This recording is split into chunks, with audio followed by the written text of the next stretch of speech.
with us. You won't have to wait on hold to talk to an agent who's unfamiliar with your policy. Speak directly to who wrote your policy when you have any urgent question or need. Don't hesitate. Get it done today. Get a free quote in less than 24 hours at lowcostinsurance.biz. Choose from dozens of top insurers across the U.S. Insure with Us focuses on finding you the best coverage for your business and for your family. Visit them today at lowcostinsurance.biz. Insure with Us. Coverage for the things that matter most.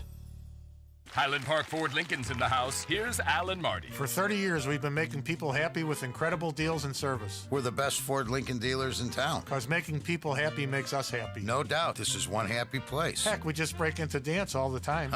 We don't break into dance at the dealership. Sure we do. No, we really don't. We could. Come on, Marty, dance with me. The Highland Park Ford Lincoln Superstore. Call 1-800-984-9000 or go to alanmarty.com. Admit it. Okay, you're a lovely dancer. Thank you. This is Alan Marty. Deal with us. 5:11. Let's get an update on the early morning roads. From the Alarm Detection Systems Traffic Center, here's Jim Talamonte. Good morning, Jim. Good morning, Mike. Northwest Indiana, eastbound 8094. The exit ramp to Ripley has just reopened. It had been closed due to a rollover crash. Farther east, westbound 94 is shut down at US 35, US 20. Mile marker 39, there's a crash involving a semi. The westbound side is closed there. Edens is fine. Kennedy as well. The express lanes have opened on the inbound side after overnight work. There's some downtown ramp closures. Everything is reopened there now, except that which is already closed for long-term work. The Eisenhower and the Stevenson are fine. The Ryan has cleared up inbound after some overnight work. Outbound, still have 3 left lanes closed, 87th to the split. I-57, Bishop Ford still okay. No problems to report on the area of tollways right now. Traffic on this Friday morning is a service of Audible. Stay motivated, informed, and entertained. Power of audiobooks. Listen anytime, anywhere with the Audible app. Start a 30-day trial. Your first one is free. Just go to audible.com. Traffic answers when you need them most. I'm Jim Talamonte, AM 560, The Answer. Chicago's Morning Answer starts next. Your official Chicagoland weather forecast with meteorologist Kevin Snyder. Today, clouds give way to some sun, high 31, mainly clear and colder for the night with a low 11. Tomorrow, mostly cloudy, a little snow in the afternoon, accumulating a coating to an inch with a high 37 and a low tomorrow night 19. I'm Kevin Snyder on AM 560, The Answer. 35 at O'Hare, 33 along the lakefront. Your next news update is at 5:30. Chicago's Morning Answer with Dan and Amy starts now on AM 560, The Answer. This hourly segment is brought to you by Kelly Financial Services, helping you secure your financial future today. Visit kellyfinancialservicesinc.com. This is Chicago's Morning Answer with Dan Proft and Amy Jacobson on AM 560. The Answer.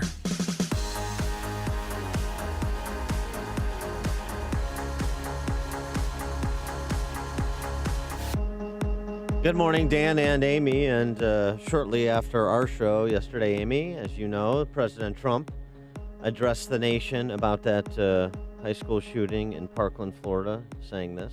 My fellow Americans, today I speak to a nation in grief. Yesterday, a school filled with innocent children and caring teachers became the scene of terrible violence, hatred, and evil. He made mention of plans to visit Parkland, Florida in the coming days, a visit with families of victims, and he had a message for America's kids. I want you to know that you are never alone and you never will be. You have people who care about you, who love you, and who will do anything at all to protect you. If you need help, turn to a teacher, a family member, a local police officer, or a faith leader. Answer hate with love, answer cruelty with kindness. And then made mention, in terms of public policy, basically he made mention of one issue generically, and that was mental health. Our administration is working closely with local authorities to investigate the shooting and learn everything we can. We are committed to working with state and local leaders to help secure our schools and tackle the difficult issue of mental health. Do you think he struck the right note in his remarks? I turned on my microphone. 312-642-5600 is our Turnkey Debt Pro answer line. 64636, type in DA, then a quick comment, because we'll be talking about this pretty much all morning long. That's the question. What did you take away from President Trump's speech? He was empathetic. I thought he was very caring. And it's reassuring to tell the kids, that we're here for you. If you need help, there are people who are here for you. But the left this morning is complaining. It was a lot of empathy, but no talk of answers. And he didn't mention once guns. Well, you know what? I don't think he should have. I thought the tone that he took yesterday was beautiful. And he even, came up with some solutions. He wants to meet with state governors, governors of states and attorney generals, which made me laugh because I thought, oh, yeah, everyone will be there except for Governor Ronner because he can't meet with them. We are committed to working with state and local leaders to help secure our schools and tackle the difficult issue of mental health. And that's true. I mean, we do. There's three things. We do need to secure our schools better. Definitely. We do need to talk about mental health issues because learning this morning that police were called to Cruz's house 39 times since 2010 and 2017. 39 times, and most of it were for domestic mental health issues. That's sick. And the feds knew about his postings on social media, but they didn't pass that information down to local authorities. Well, the other thing about the FBI, another less than banner day, and we're going to talk to former FBI profiler James Fitzgerald at the bottom of the 8 o'clock hour. He was the profiler that led the team that captured the Unabomber. The FBI yesterday, in a press conference, we were unable to identify the person who made the comment, which would indicate a time, and no other information was concluded in that comment, which would indicate a time, location, or true identity of the person who made the comment. Well, I don't know. Maybe start with cross-checking against the names of individuals who have exactly the same name as the shooter and obviously the poster, and then see if any, I'm only going to say his name for the purposes of this, Nicholas Cruz's, with the exact same spelling, have any history of mental illness or have posted elsewhere that makes it easily identifiable. That seems like a pretty flimsy response from the FBI. We were unable to identify the person who made the comment. I think they could have if they dug just barely below the surface. And the kid whose comment he posted on his YouTube, Ben Knight, I mean, he spoke with CNN yesterday and said, he posted that he wants to become a professional high school shooter, and I told the FBI. Well, in September, I received a comment on one of my videos that said I'm going to be a professional school shooter, and I found that post disturbing enough that I thought somebody needed to know about it. And he did what we tell people to do. You see something, you say something, and still nothing happened. Well, so we talked about this yesterday. Yeah. Then the FBI contacts him the day after he leaves that message, and then doesn't contact him again until Wednesday after the shooting. And then they give this response that we couldn't identify the individual who made that post. It doesn't. So weird. That seems to me. I want to be restrained in terms of assigning too much blame to the FBI. But if you were aware of that post and it implies that there was an effort made to identify the person, I don't know. I'd like to hear more details about the effort that was made, because it doesn't. And if there was not a significant effort made, if we just couldn't scratch even barely below the surface, a resource issue or whatever, then I want to hear the full context of why. But the idea that we couldn't identify a poster with a message like that, with all of the other information online that we now know that this guy, the shooter, posted, boy, that doesn't really pass the laugh test for me. No, and local authorities said the FBI never contacted us, ever. And Sheriff Israel, who's the Broward County Sheriff, who's had triplet boys who actually went to that high school as well, he had a great idea. What I'm asking our lawmakers to do is go back to places like Tallahassee, places like Washington, D.C., and give police the power, if they see something on social media, if they see graphic pictures of rifles and blood and gore and guns and bombs, if they see something, horrific language, if they see a person talking about, I want to grow up to be a serial killer, we need to have the power to take that person and bring them before mental health professionals at that particular time, involuntarily, and have them examined. People are going to be rightfully so concerned about their rights, as am I. But what about the rights of these students? What about the rights of young kids who go to schools with book bags and pencils? Don't they have the right to be protected by the United States government to the best of our ability? Yeah, well, Dan McLaughlin lays this out pretty nicely in an op-ed in the LA Times. There's kind of three buckets of public policy options we have here, and they all involve trade-offs between freedom and order. And so just understand the trade-offs you're contemplating before you make a trade-off you otherwise are not fully thinking about in terms of consequences out of anger and despondency because of this horrific act. Three buckets. Freedom of the press. You know, press gives oxygen to all these shooters and all these events. Right to bear arms. Obvious. Due process. And that third bucket is what that Broward County Sheriff is talking about with respect to mentally ill and others, because even Megyn Kelly yesterday in her well-publicized rant made a point about mental health. It's a nice thing to point to. It's not a difficult thing to always identify. It's not a difficult thing to always adjudicate. And, oh, by the way, most people that have a bout of mental illness, whether temporarily or for an extended period of time, don't commit crimes. Mental instability by itself is not a great predictor of a mass shooting. Most mentally ill people do not commit murder. So even if we fund the mental health reforms, how do we find the potentially deadly needles in these haystacks who are likely to blow? Well, we could start by paying attention to things like Facebook posts with ominous gun pictures, coupled with social alienation and other red flag warning signs. But then what? Then what? Are we really going to loosen the standards for involuntary commitment in this country? Even if we could pay for that, good luck convincing the ACLU that it's legal. Complicated. Some of Megyn Kelly, the rest of Megyn Kelly's rant we'll play later. Went a little off the rails, in my opinion, but that was a fair point that she made. Greg in Rogers Park. Morning, Dan. Before I get started, I just want to say I love your interviews and Against the Current. You're very good. Oh, thank you. Yeah. The other thing is, I was talking to a friend of mine, a retired firefighter, who suggested we raise the age to 21 in order to purchase guns.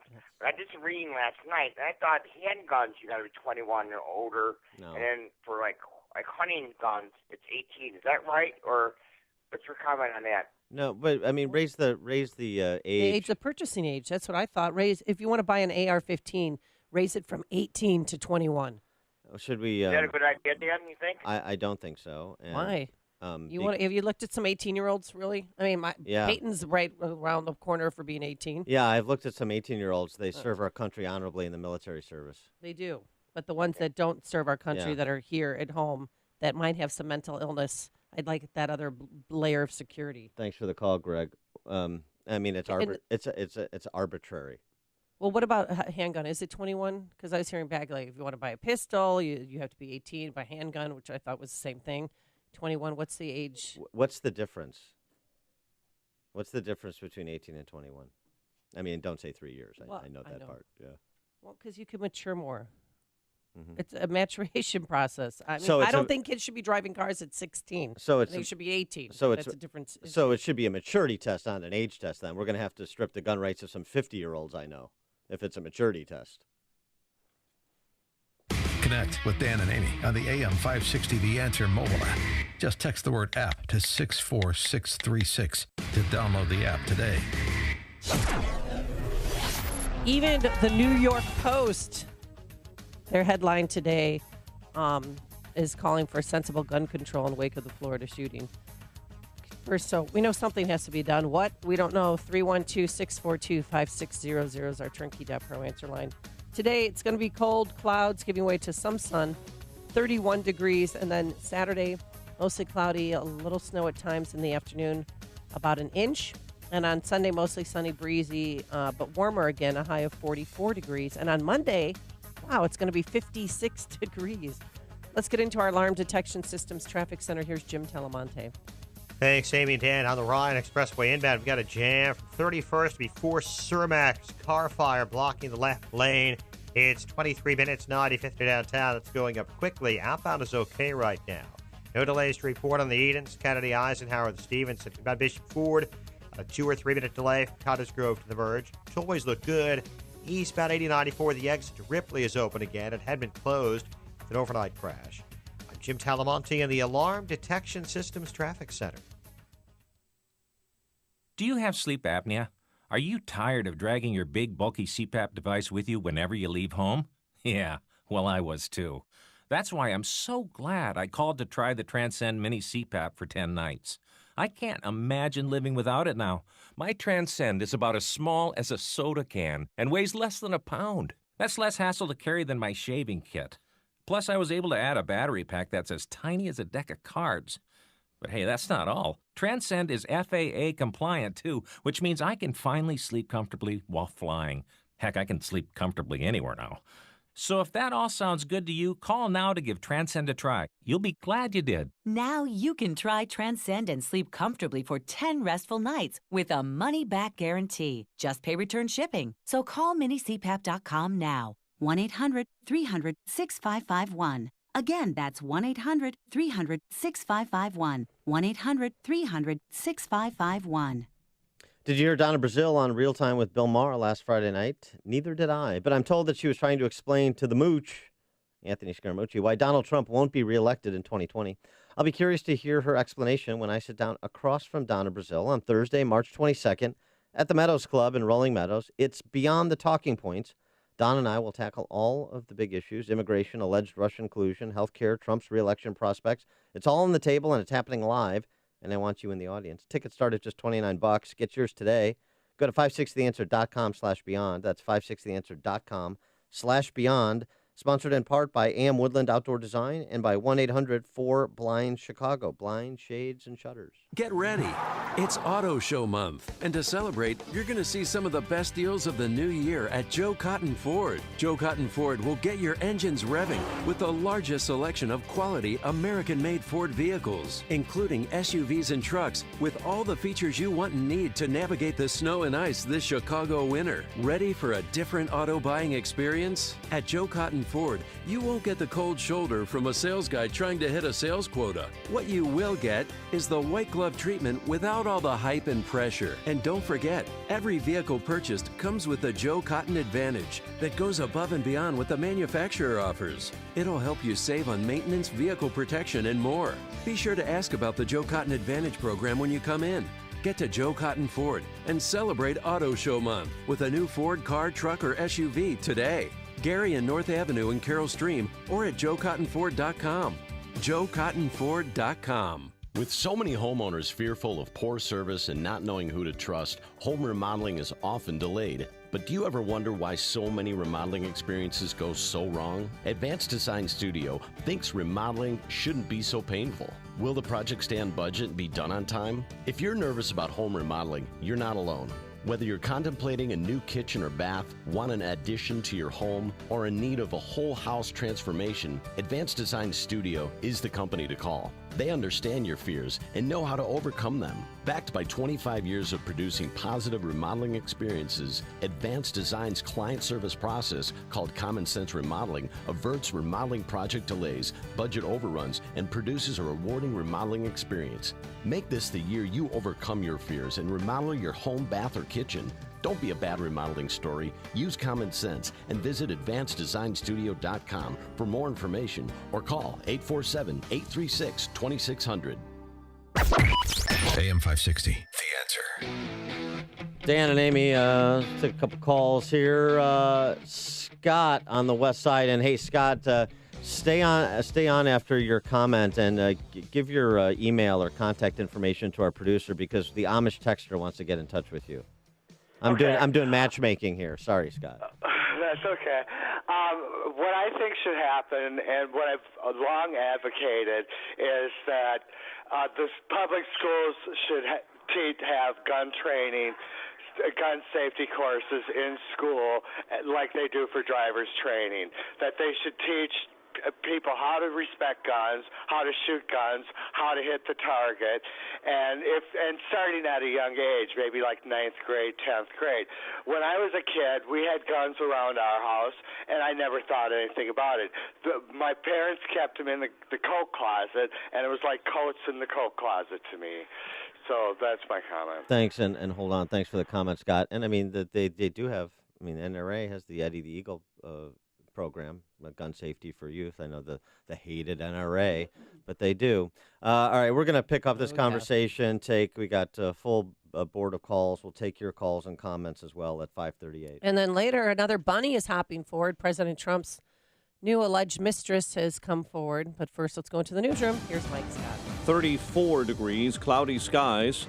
Police in South Florida say they have a confession from the suspected gunman in Wednesday's school shooting that left 17 dead. After being read his rights, Nicholas Cruz admitted he brought the rifle to Marjorie Stoneman Douglas High in Parkland and opened fire on students in hallways and multiple classrooms. Broward County Sheriff Scott Israel explained that Cruz was able to get away from the scene by ditching his gun and blending in with students who were fleeing. This police officer stopped Cruz. He looked like a typical high school student. And for a quick moment, I thought, could this be the person? Is this who I need to stop? Prosecutors made their preliminary case against Cruz before a judge Thursday. He went loaded with an AR-15 rifle. He had additional ammunition with him and shot 17 individuals who later died as a result of the gunshot wounds. Hundreds attended a candlelight vigil for victims of the attack last night. And while I don't have all the answers, I know that something has to change before this is visited on another community and another community and another community. Meantime, this morning, a South Carolina high school student is under arrest for a copycat threat after the Florida school shooting. The 9th grader from Spartanburg, South Carolina, posted images on Snapchat of a teen wearing a mask and holding an assault-style rifle. It's back to square one for immigration reform. The Senate fails to pass 4 bills on Thursday. One of the bills was backed by President Trump. Actor Jeffrey Tambor will not return to Transparent. The Emmy winner has been hit with misconduct allegations from a transgender cast member. Family and friends gathering later today to remember fallen Chicago Police Commander Paul Bauer. His wake will begin this afternoon at Nativity of Our Lord Catholic Church on the south side. Bauer's funeral takes place tomorrow at that same church. An ex-campaign worker for House Speaker Mike Madigan's Democratic Machine Organization has been arrested for allegedly violating a protective order. Kevin Quinn was fired this week for allegedly sending inappropriate text messages to a colleague. West Chicago High teachers avoiding a strike. Negotiators for District 94 and its teachers reached a tentative contract agreement last night. Contract talks began nearly 2 years ago. And the IRS says Caterpillar's back tax bill is much larger than earlier thought. CAT filed an annual report that states the company owes about $2.3 billion for past due or unpaid taxes, and CAT is vigorously contesting that number. The disagreement goes back to 2007. Blackhawks blow a 2-0 lead in a 3-2 loss to the Ducks at the UC. All-Star weekend for the NBA guys. Bulls forward Lauri Markkanen on the World team, and the Rising Stars game, guard Chris Dunn on the U.S. team. Some upsets in college hoops last night. Houston took down number 5 Cincinnati. Wisconsin tipped number 7 Purdue, and Penn State thrashed number 9 Ohio State. The news, a service of Audible. Stay motivated, informed, and entertained through the power of audiobooks. Listen anytime, anywhere with the Audible app. Start a 30-day trial and your first one is free. Just go to audible.com. 534, a check of traffic and weather on the way next on AM 560. On AM 560, The Answer. Your opinion counts. And we want to know how you feel about the news stories we're talking about each and every day. Make sure to vote in the M13 Graphics Opinion Express poll at 560theanswer.com. Listen for today's poll question at 10:30 a.m., 12:30 p.m., and 3:30 p.m. and hear the results each evening at 5:30. It's the M13 Graphics Opinion Express poll on 560theanswer.com. Watch today's show live right now on the Income Store live video stream at 560theanswer.com. See the nation's largest auto show at McCormick Place now through the 19th. Log on to ChicagoAutoShow.com for details and download the official Auto Show app. If you're aged 59 and a half or older with the 401k plan and still working, stop what you're doing and call Arlington Capital Management at 855-471-5796. They'll help you actively manage your 401k, show you strategies to avoid major declines, and capitalize on opportunities. There are benefits with age, and this is one of them. At 59 and a half, you're entitled to new opportunities in the investment world that can dramatically improve your results and even lower your fees. Call 855-471-5796 now and take the first step toward getting more out of your retirement assets. The team at Arlington Capital Management proactively explores the market, our economy, and all of the variables that offset your investments. Call 855-471-5796 now for a complimentary consultation. That's 855-471-5796 or visit arlington-capital.com. You worked hard to accumulate your nest egg. Now it's time to put your money to work for you. 536. Let's get a check of the roads in the Alarm Detection Systems Traffic Center with Jim. Thanks, Mike. Inbound Ryan, traffic is jammed from 35th before Cermak. 3 right lanes are now blocked due to a car fire, and the ramp from the inbound Stevenson to the inbound Ryan is blocked as well. Ryan, travel time is 40 minutes, 95th to downtown. Might be a little quicker in the express. The jam starts at 31st instead of 35th. The outbound Ryan is okay, except for some road work at 87th, 3 left lanes. Now the Stevenson is heavy, Pulaski to Kedzie, and approaching that ramp to the inbound Ryan, which is closed, 37 minutes, 3:55 to Lakeshore Drive. All clear on the Edens, the Kennedy, the Eisenhower. I-57 is good. Bishop Ford, got a 5-minute delay. Stony Island feeder merge. Tollways are good. 94 westbound, LaForte County, there's a closure between US 35 and 421 due to a major crash. Traffic service of Audible. Stay motivated, informed, and entertained through the power of audiobooks. Listen anytime, anywhere with the Audible app. Start a 30-day trial, and your first one is free. Just go to audible.com. Traffic answers when you need them most. I'm Jim Talamonte, AM 560, The Answer. Chicago's Morning Answer continues next. Your official Chicagoland weather forecast. It's a colder day ahead for us today. Clouds will give way to sunshine. We'll be stuck on 31, clear and colder 11 overnight, and afternoon snow on Championship Saturday for many high school swimmers tomorrow. 35 at O'Hare, 33 along the lakefront. Your next news update is at 6. Chicago's Morning Answer with Dan and Amy continues next on AM 560, The Answer.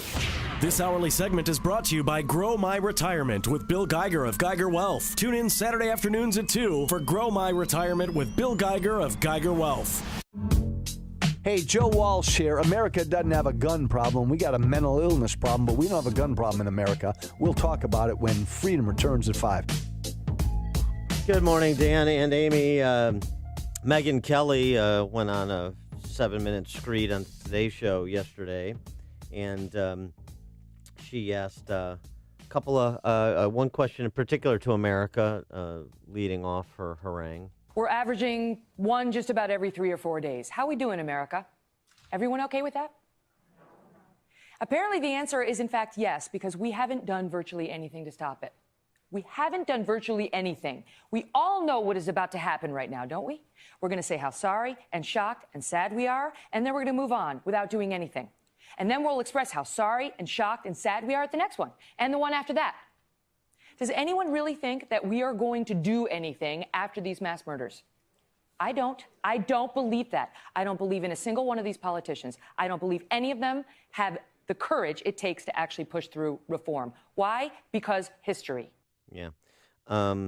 I understand people are upset and they're going through the stages of grief with respect to this, but if you want to have the public policy discussion, common sense gun laws, do something, push through reform, you're going to have to be a little bit more specific, aren't you?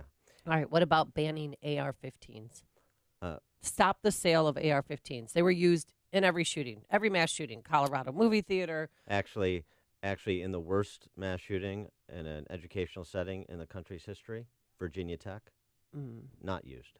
It was not used in Virginia Tech. No. It was used in Vegas, but he also had illegal bump stocks that he purchased. And as we internet. mentioned yesterday, more people are killed by blunt force than with quote-unquote assault rifles in America each year. So why do you need an AR-15? Can you just help me out here? Why do you need one? I know 8 million people have them. And I will restate that I reject the premise of the question. The question when it comes to rights is never about need. It's not about need. Well, why do people want one? No, I mean, I'm just talking to you. I feel like I'm in a court of law here. I'm just asking, what is the need for an AR-15? Well, you have to be willing to listen. I'm listening. Because we had the same conversation yesterday. I know, but now I'm more upset because I sat there for 3 hours and watched people cry and moms come forward and scream and just rage. How do we allow a gunman to come into our children's school? How do they get through security? What security is there? There's no metal detectors. The gunman, a crazy person, just walks right into the school, knocks down the window of my child's door, and starts shooting her, and killing her. President Trump, you say, what can you do? You can stop the guns from getting into these children's hands. Put metal detectors at every entrance to the schools. What can you do? You can do a lot. This is not fair to our families, that our children go to school and have to get killed. I just spent the last 2 hours putting the burial arrangements for my daughter's funeral, who's 14. President Trump, please do something. Do something. Action! We need it now. These kids need safety now. It was, it wasn't planned. Gary, the reporter, was just standing there, and she went up and took his mic and said her piece. She has every right to say her piece. I'm not going to comment on that. She brings up a legitimate issue in her grief of school security. And you also have to remember that K-12 education is primarily a state and local matter, not a federal matter. So that necessarily includes a conversation with your school district, your local units of government, your state government, because that's where all the action is. Federal government doesn't run schools. So let's, if you want to do something productive, I'm not talking about this woman, but I'm talking about people who aren't, in the throes of the devastation she's in. But if you want to have a productive conversation, then let's lay out the specifics and focus our attention where the power actually resides and where change can actually happen. Drop shipping money from the federal government to local units of government, there's going to be local units of government that make those decisions. It's going to be the communities in which these schools exist that are going to make those decisions. And that's just how it is. Parkland, unless Florida, you want to do something different, unless you want to federalize K-12 education. I mean, here's what Trey Gowdy was a voice of reason yesterday amid all of this. He was on with Bill Hemmer on Fox, said this. If you can show me a law that will prevent the next mass killing, go ahead and sign me up for it. Yeah. Sure. The idea that some people are indifferent to mass shootings or shootings generally, kids being killed, maniacs having weapons, and other people are not, it's absurd. Show me the law. And Gowdy went on to also add this. I think there has been some movement in the last 12 months. We were very clear to Attorney General Sessions that we're disappointed that the gun prosecutions went down for 8 years. So before we begin to advocate for new laws, I think it is eminently fair to say, how are we doing enforcing the ones we currently have? There are long lists of prohibited people from possessing even a single bullet, Bill, much less an AR-15, a single bullet. Long list of prohibited people, including those who have been adjudicated mentally ill. How are we doing enforcing the current laws? Because if all we're going to do is pass another law that an attorney general and the U.S. attorneys are not going to enforce, I don't know how that makes people safer. No. It just makes people feel good. The four-time felon who murdered Commander Paul Bauer, he shouldn't have had a gun. He did. And did you see that disturbing video yesterday of Cruz? There was a neighbor took it from her house where he's out in just his boxers and black socks and a hat, and he's firing his BB gun and going. I mean, he looked crazed. He looked insane. Well, and it's the not, fact that they went to his house 39 times since 2010, and he wasn't institutionalized, or I mean, everybody described him as a loner. Everybody described this erratic behavior, and then a second Instagram, posting or account came forward where, he's wearing the MAGA hat and has his face covered, and then he has all these weapons on the table. Still, nobody stopped him. And they said the public defender yesterday said, he's a broken human being, and he confessed to what he did, and he feels bad. I don't care. I feel bad for the parents. Well, I feel bad for the idiots out there who didn't turn him in. She said that, and also too that he was exacerbated because, to commit this crime because his mother just died suddenly of the flu a few months ago. The tip to FBI back in September, the postings online, plus more than 36 police visits to his home. Expelled 3 times. There is a certain thing here where I kind of am more humble about the control we don't have on evil, but I don't know how many more red flags have to be waving in this specific case. This seems to be. Well, you really want to hear from local law enforcement as well as federal law enforcement on this, because I got a lot of questions about what they were thinking through these multiple visits, what they did with that specific tip they got about his YouTube posting about being a school shooter. I know we're going to get to your phone calls, but and we're not going to list all 17 who are died, but 3 teachers are dead. One's an assistant football coach, security guard, Aaron Fies, who's friends with Anthony Rizzo's family. That's why he's down there. You had the athletic director, who's a former Marine who was killed. You have a band member, a soccer star, a senior who is going to have a diving scholarship next year for college, a member of ROTC, a merit scholar, a kid who just loved mac and cheese, a band member, and a geography teacher who saved lives because they all went into the hallway, Dan, because there was a fire alarm. But when he saw the shooter, he let the kids go back in front of him to get into the room, and he died. Yeah. He still will forever be my hero. I will never forget the actions that he took for me and for fellow students in the classroom. And if his family is watching this, please know that your son or your brother was an amazing person, and I am alive today because of him. Mm-hmm. Aaron Fies, the football coach, also reportedly jumped in front of bullets in front of the students. So as is often the case in these horrific incidents, you have acts of heroism, selflessness, and there were many of those at Parkland as well. Marty in Naperville, you're on Chicago's Morning Answer. Morning, everybody. It's a good show today. Listen, Amy, you make the comment, let's get rid of these assault rifles. If that's all it will take to stop this, then everybody will do it. In the words of Trey Gowdy, sign me up.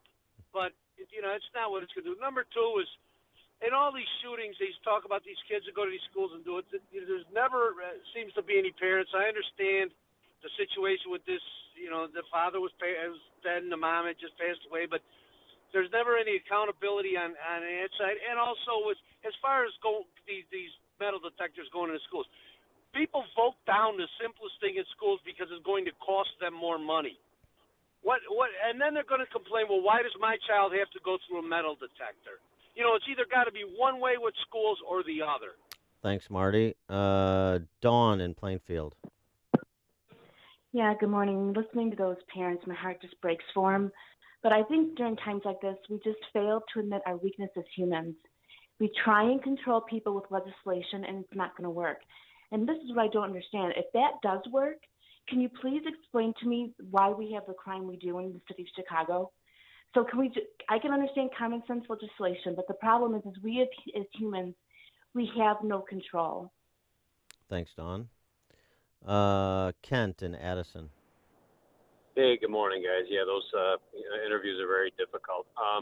First of all, addressing getting rid of the AK-47s. Amy, whatever AK-47s used in the next school shooting is already going to be owned by somebody. If somebody wants to, they can pull a truck bomb like Timothy McVeigh did up to a building and kill as many people as they want. The desire to kill is not going to be thwarted by, the lack of the ability of getting a gun. The bottom line is this, in terms of the FBI, there's 14,000 special agents and 22,000 staff members. The bottom line is the FBI probably gets 150 calls a day. You really can't blame the FBI on this deal, but you can blame, I think, schools. The federal government could give a grant to schools. The best offense is a good defense. They could harden the buildings, and that Marine at that school could have been a first responder. He could have been equipped with a weapon. There's a lot of things that can be done that is going to be done in a lot of these states, but the reason that idiots like Megyn Kelly will not address that is because in the back of her mind, her only desire is almost kind of what you said, Amy, getting rid of guns. Getting rid of guns has absolutely nothing to do with people committing murder, period. It's about the desire to kill people, and you have to stop. That guy would have not have gone in that building had he known he would have been shot and killed. That's why he ran afterwards. So if you would have been able to, fortify that building with special people with guns and harden the doors, that massacre would have never happened, period. Thanks for the call, Ken. Well, that's one of the other proposals is arming teachers, as well as he says, hardening the buildings themselves. Teaching kids hand-to-hand combat. That's another suggestion that people had. Teaching kids how to fight back and to join forces together to take down a gunman. Yeah, I don't know. I don't like hands against guns. No, because the gun wins. Yeah, I like a good guy with a gun. There's this noting, though, this to know. Did you see this story? One day before the mass shooting at that Florida high school, police in Everett, Washington State, thanks to the grandmother of Joshua Alexander O'Connor, who called 911 after finding disturbing journal entries that described how the 18-year-old was planning to attack his high school. Officers responded to Grandma O'Connor, and they were also told that he had a rifle stored in a guitar case.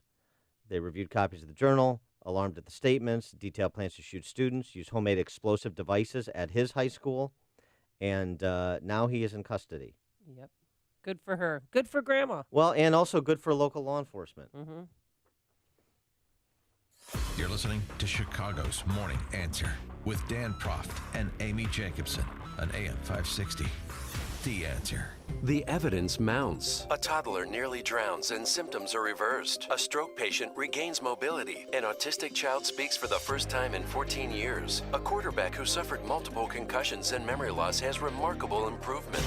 What's the connection? They all underwent hyperbaric oxygen therapy. It's approved for a variety of conditions like concussion, cerebral palsy, immune deficiency, fibromyalgia, consequences of stroke, and more. The Hyperbaric Centers of Chicago are leaders in HBOT that accelerates the body's natural healing process by breathing 100% oxygen in a total body chamber with increased atmospheric pressure. Your insurance may cover hyperbaric oxygen therapy. To learn more, call Hyperbaric Centers of Chicago in Deerfield at 847-945-HBOT or visit hbot.md 847-945-4268 or hbot.md. Hyperbaric Centers of Chicago, the hyperbaric therapy experts. This is Dan Proft with 60 Seconds of Sanity for Upstream-Ideas.com. It was the best of speeches. It was the worst of speeches. It was a call for intellectual honesty. It was a squawk for craven identity politics. Senator Rand Paul properly shamed phony fiscal conservatives who colluded to lift the spending caps for a 2-year budget deal. Paul was spot on about the spoils of war ethos of the royals in both political parties. Spending other people's money is power. Spend more, get more. And at the people's expense in both cases. The royals get it, and then the people get it, good and hard. Where Paul made a succinct argument for smaller government, government, House Minority Leader Pelosi used her 8-hour filibuster to regale us with apocryphal tales of her grandson, who allegedly wishes he could be a DACA recipient from Guatemala. Can you imagine how prideful Pelosi will be the first time her grandson dons a pea hat or uses the girls' bathroom? The two speeches nicely underscored the choices before us. A nation of laws or men, paying our own way or freeloading on future generations, embracing the neo-Jim Crow left or fighting off the cultural Jacobins. As Dickens wrote about the conditions predating the Reign of Terror, we had everything before us, we had nothing before us. Looking to secure financing on a new home? Then you need to call Team Hochberg. Stephanie, account manager, contacted her credit union to get pre-qualified for a mortgage.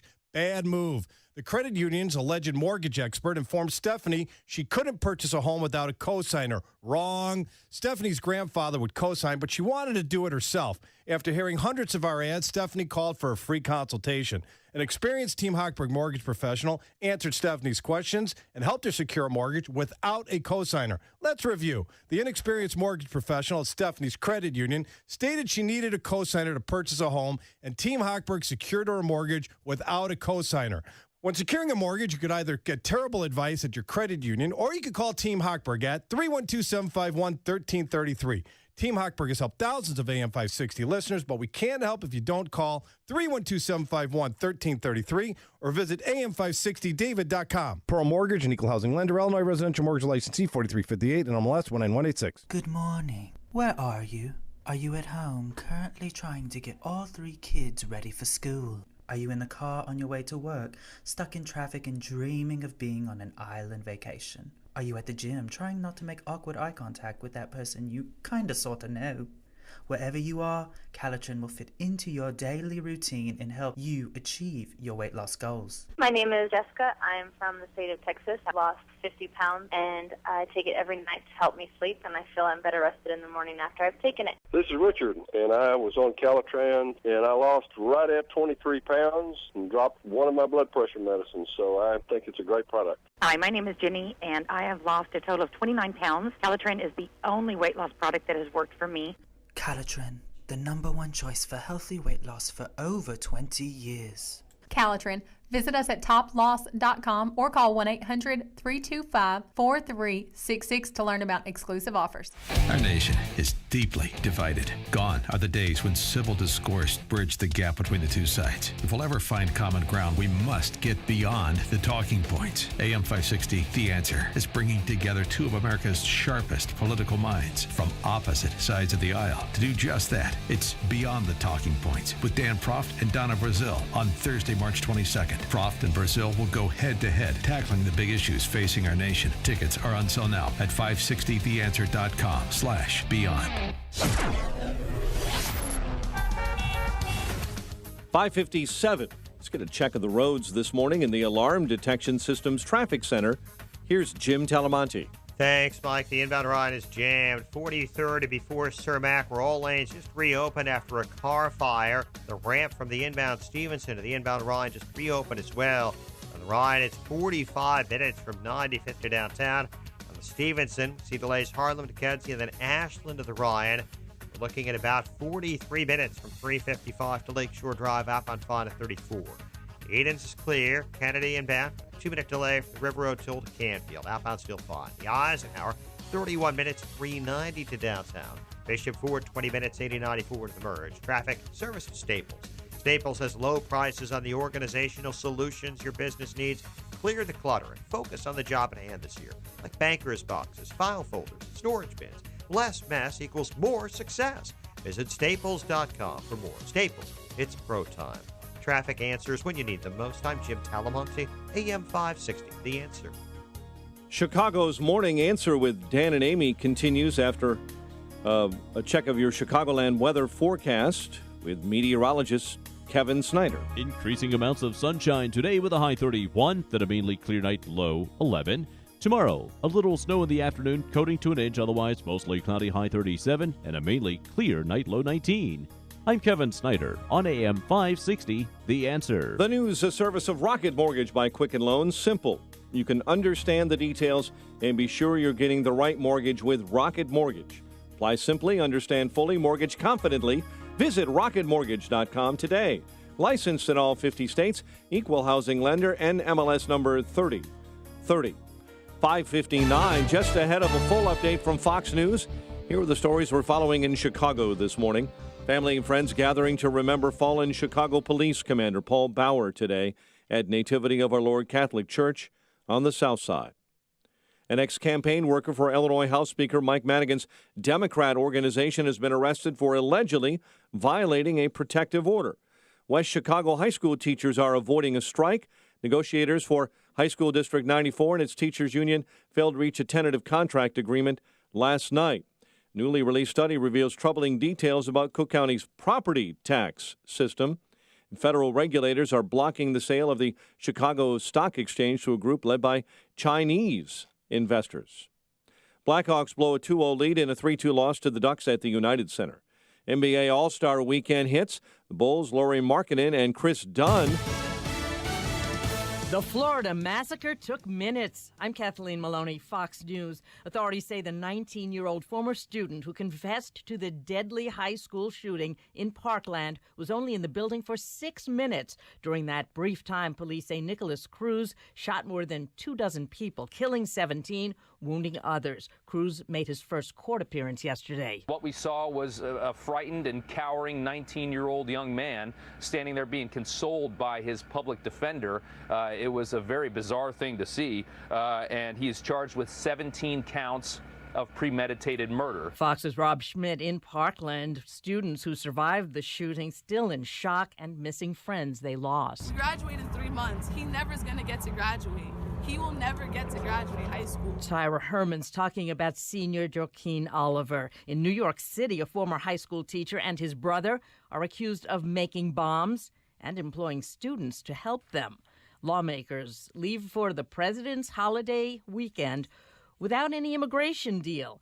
Fox's Rachel Sutherland has more in Washington. Kathleen, the Senate rejected a variety of proposals, including one backed by President Trump, which would have provided a path to citizenship for the so-called Dreamers and $25 billion for border security. Minority Leader Chuck Schumer blamed the White House. There's only one reason why the Senate will be unable to reach a bipartisan solution to DACA: President Trump. As for the next step, Republican Senator Lindsey Graham suggested get Democrats and Republicans in a room focusing on strong border security and a fair solution for DACA. Graham says dealing with the family migration and diversity lottery programs can wait. Kathleen. Thanks, Rachel. And without a deal on immigration, young immigrants who were brought to the country illegally as children face deportation next month. Fox News, fair and balanced.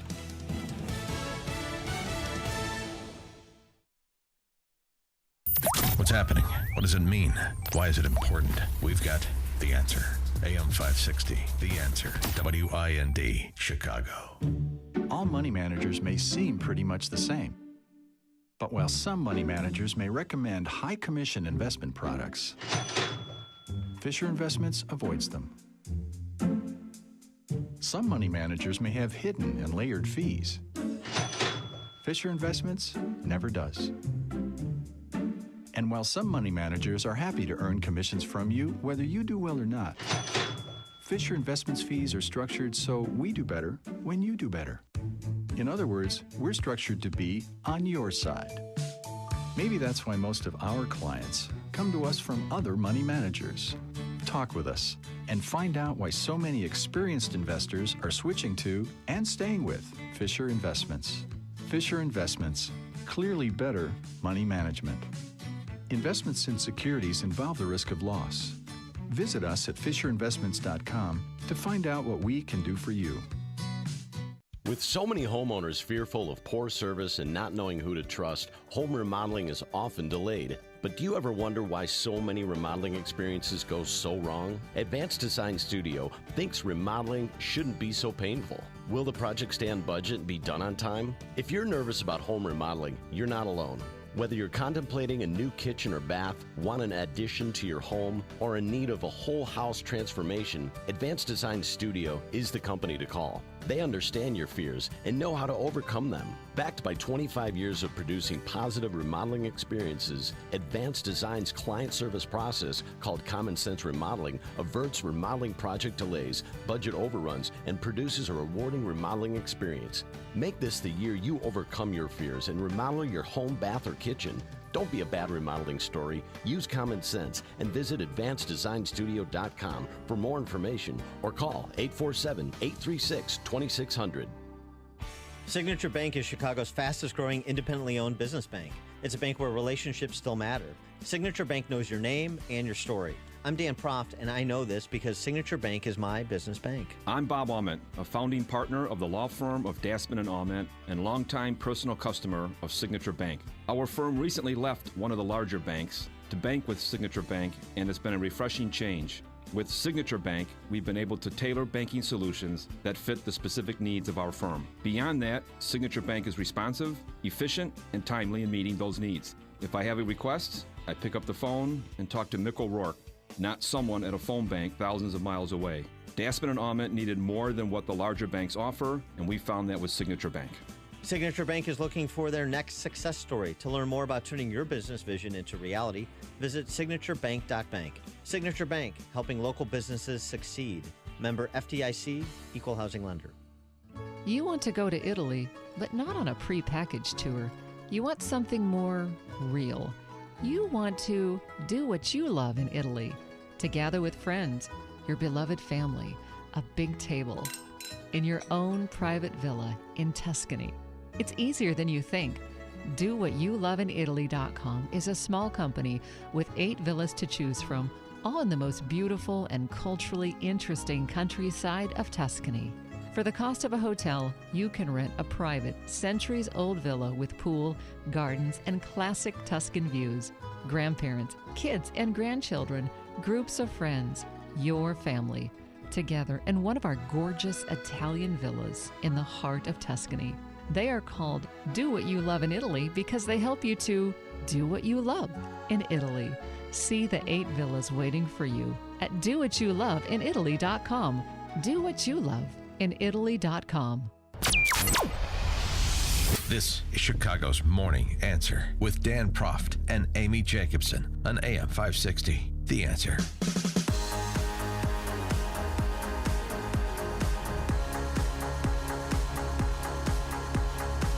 Top of the morning, Dan and Amy, and President addressed the nation yesterday, shortly after our show, in the wake of the heinous mass shooting at that Parkland, Florida high school. And he had a message to America's kids. Today we mourn. I'm making plans to visit. I want you to know that you are never alone and you never will be. You have people who care about you, who love you, and who will do anything at all to protect you. If you need help, turn to a teacher, a family member, a local police officer, or a faith leader. Answer hate with love. Answer cruelty with kindness. He mentioned plans to visit Parkland in the coming days, talk to families. He also talked Survivors. to state and local law officials. And quickly, we should mention 7 people still hospitalized. 4 now are in extremely critical condition. So 1 person is out of the woods. And the death toll is still 17. Yes. And Trump mentioned mental illness, too, as part of the conversation he wants to have, but also suggested that we don't just do something. We got to make sure we're doing the right thing.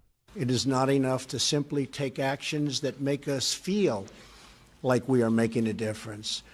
We must actually make that difference. And he wasn't specific about that, any more specific than most other people have been, because the specifics are difficult. Yeah. The specifics are difficult, particularly when you're trying to strike that delicate balance between freedom and order with respect to our individual rights. The right of a free press, the right of self-protection, the right to due process. But here you had a mentally ill person who pretty much broadcasted what he wanted to do. He put on social media that he wants to be a professional high school shooter. Right. And this is a person who police were called to he and his mom's house 39 times since 2010. They were classified as domestic disturbances with a mentally ill person.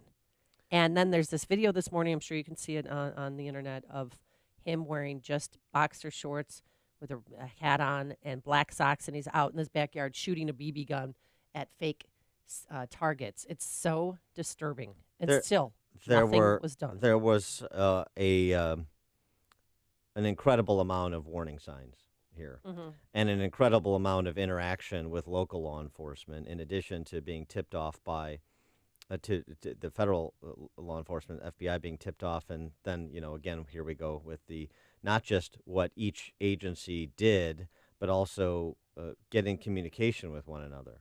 Right, this is the interagency cooperation, which sounds like a good thing, and we expect that it's happening, and perhaps it isn't. So, by the way, this is not the first time, and I'm not suggesting that the FBI is wholly to blame here, but I think I am. Well, I think that they could have at least shared the information with the Broward County Sheriff's Department or the Parkland Police Department. Look, I think the issue here, too, is that they have to answer questions. Everybody has to be held to account. Are we doing everything that we can?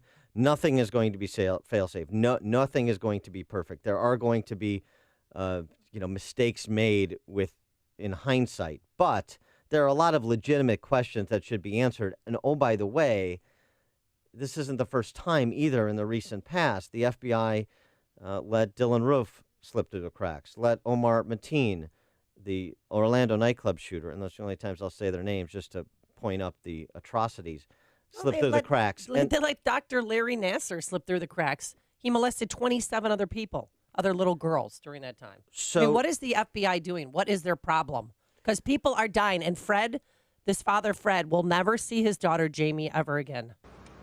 I sent her to school yesterday. She was supposed to be safe. My job is to protect my children. And I sent my kid to school. In the morning, sometimes things get so crazy, she runs out behind, and she's like, I gotta go, Dad, bye. And I don't always get to say, I love you. I don't remember if I said that to Jamie yesterday morning. It just tears your heart. Yeah. It's awful. And so we all agree that something needs to be done, but what exactly? Well, and the other thing is too is it's just each side into their corners to blame politicians on the other side, either to blame or to castigate politicians on the other side, and that's sort of what Megyn Kelly did yesterday on the Today Show. Megyn Kelly first taking out after the ACLU and then taking out after the NRA. Mental instability by itself is not a great predictor of a mass shooting. Most mentally ill people do not commit murder. So even if we fund the mental health reforms, how do we find the potentially deadly needles in these haystacks who are likely to blow? Well, we could start by paying attention to things like Facebook posts with ominous gun pictures, coupled with social alienation and other red flag warning signs. But then what? Then what? Are we really going to loosen the standards for involuntary commitment in this country? Even if we could pay for that, good luck convincing the ACLU that it's legal. And then the NRA? And then there are the guns. Don't even think about it. Don't even think about it. No gun reforms are getting through. They're not. And most of the ones that will be proposed in the wake of this shooting will be utterly meaningless and wouldn't have even arguably prevented this killing. The NRA is too powerful. Our politicians are too weak, and the guns are too ubiquitous. And the interesting thing, so Megyn Kelly, I think, is a good representative of a certain segment of the population that just wants to be angry and kind of blame people in charge without being specific. She goes on. Then she goes after the prohibition on prayer in school. She's covering a lot of ground. In the meantime, I and other parents have to send our kids to school and play Russian roulette with their lives. My children, like yours, have to practice hiding in the bathroom to avoid an active shooter, and don't even think about letting the teacher lead a prayer to get them through that moment, because the guns are perfectly legal, but the prayers are not. And cool your heels a little there, sister. And then after all of that, after and again, I understand the stages of grief here, and I'm not being sarcastic. I understand it, and anger is fine. That's okay. But the admission at the end of her harangue is that she doesn't know what to do. I wish I had the solution.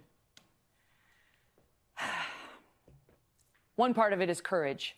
To get honest, to give a damn, to maybe take that $25 billion for the border wall and, as my friend Geraldo Rivera suggested, redirect it toward this problem.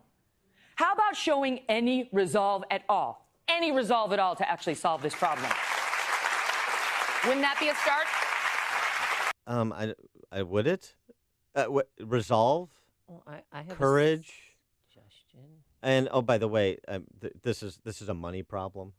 It's not. And if you look at the average median household income, well, the average home price in Parkland, Florida, is $600,000. This is a very affluent neighborhood, and I'm sure that the parents, they would donate their own money to get the metal detector that they want, to get another line of security at the school at the entrance points, because you're fine. When you let the shooter in, that's when holy hell breaks loose. Well, this is interesting. So the money from the federal government for schools to harden the buildings, metal detectors, security guards, and the like. Or a buzz-in door with bulletproof glass. Right, harden the building, right? Yeah. With all of the above. So the thing you have to consider, number one, affluent school districts don't get very much from the federal government. Chicago Public Schools, 10%. Yeah, we raise our own money. I mean, we do. But yeah, you're not getting a lot. But even if the federal government were the Department of Education going to send out grants to the states and localities to harden school buildings, you think up at New Trier, they want federal money with the strings attached that they're going to put metal detectors at the entrances? In affluent communities, they don't want metal detectors in their schools. They don't want schools that look like prisons or feel like prisons. Now, security personnel.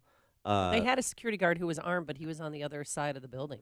Well, security personnel, additional security personnel. What you're talking about, the kind of the buzzing in to get into the school, so you've got kind of redundancies and layers of protection, perhaps.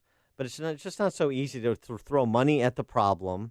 It's not so easy to cut out the states and localities who are in charge of K through 12 school systems, and the communities in which those schools exist are the lead decision makers in terms of how those schools are going to operate. It's not so easy. And this is why you hear the kind of, these people, I disagree with them, and these other people, I disagree with them, and I don't know what to do.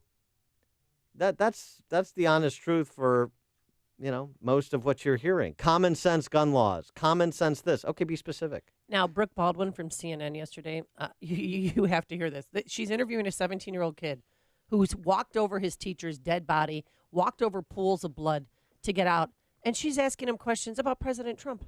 How old are you? I'm 17. You're 17. You should not be standing here with me having this conversation about losing friends at 17 years of age. No one in this country should. And when I listened to the president earlier today, I don't know if you had a chance to listen to the president's message to the country.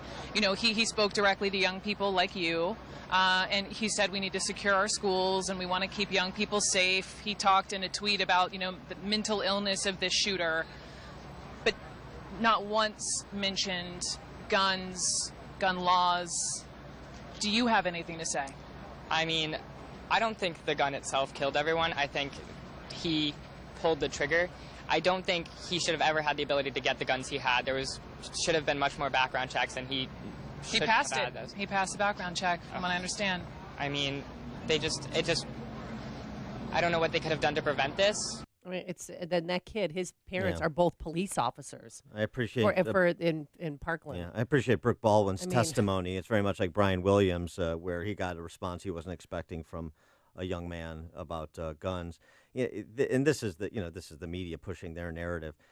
David French has a good piece in National Review on this topic too, because you have all these leftist media types suggesting that conservatives, proponents of the right to protect oneself, are cowards. Yeah, Megyn Kelly suggests that politicians the NRA is too powerful. The NRA is only as powerful as its membership. The NRA is too powerful, and politicians are cowered by the NRA. It could be that people actually believe in your right to self-protection. You ever think of that? Could be it has nothing to do with the NRA. It has nothing to do with sending out orange postcards endorsing you, and it has nothing to do with their money or mailing their membership. I actually agree with them.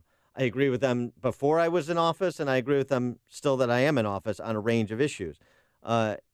French writes, one of the worst aspects of the modern gun debate, the presumption that Republican politicians vote the way they do, not out of conviction, but out of craven compliance, that they care less about school shootings than they care about NRA campaign dollars or votes. It's a sentiment that plays very well on Twitter, but it's detached from reality. In fact, those making the argument don't know or don't care about the extent to which courage is a cornerstone of gun culture. After all, what good is a firearm if a law-abiding citizen doesn't have the courage and self-discipline to use it in self-defense or in the defense of his family and neighbors? Countless permit holders don't just take the time to get carry licenses. They spend hours at the range. They take classes. They aspire to be brave.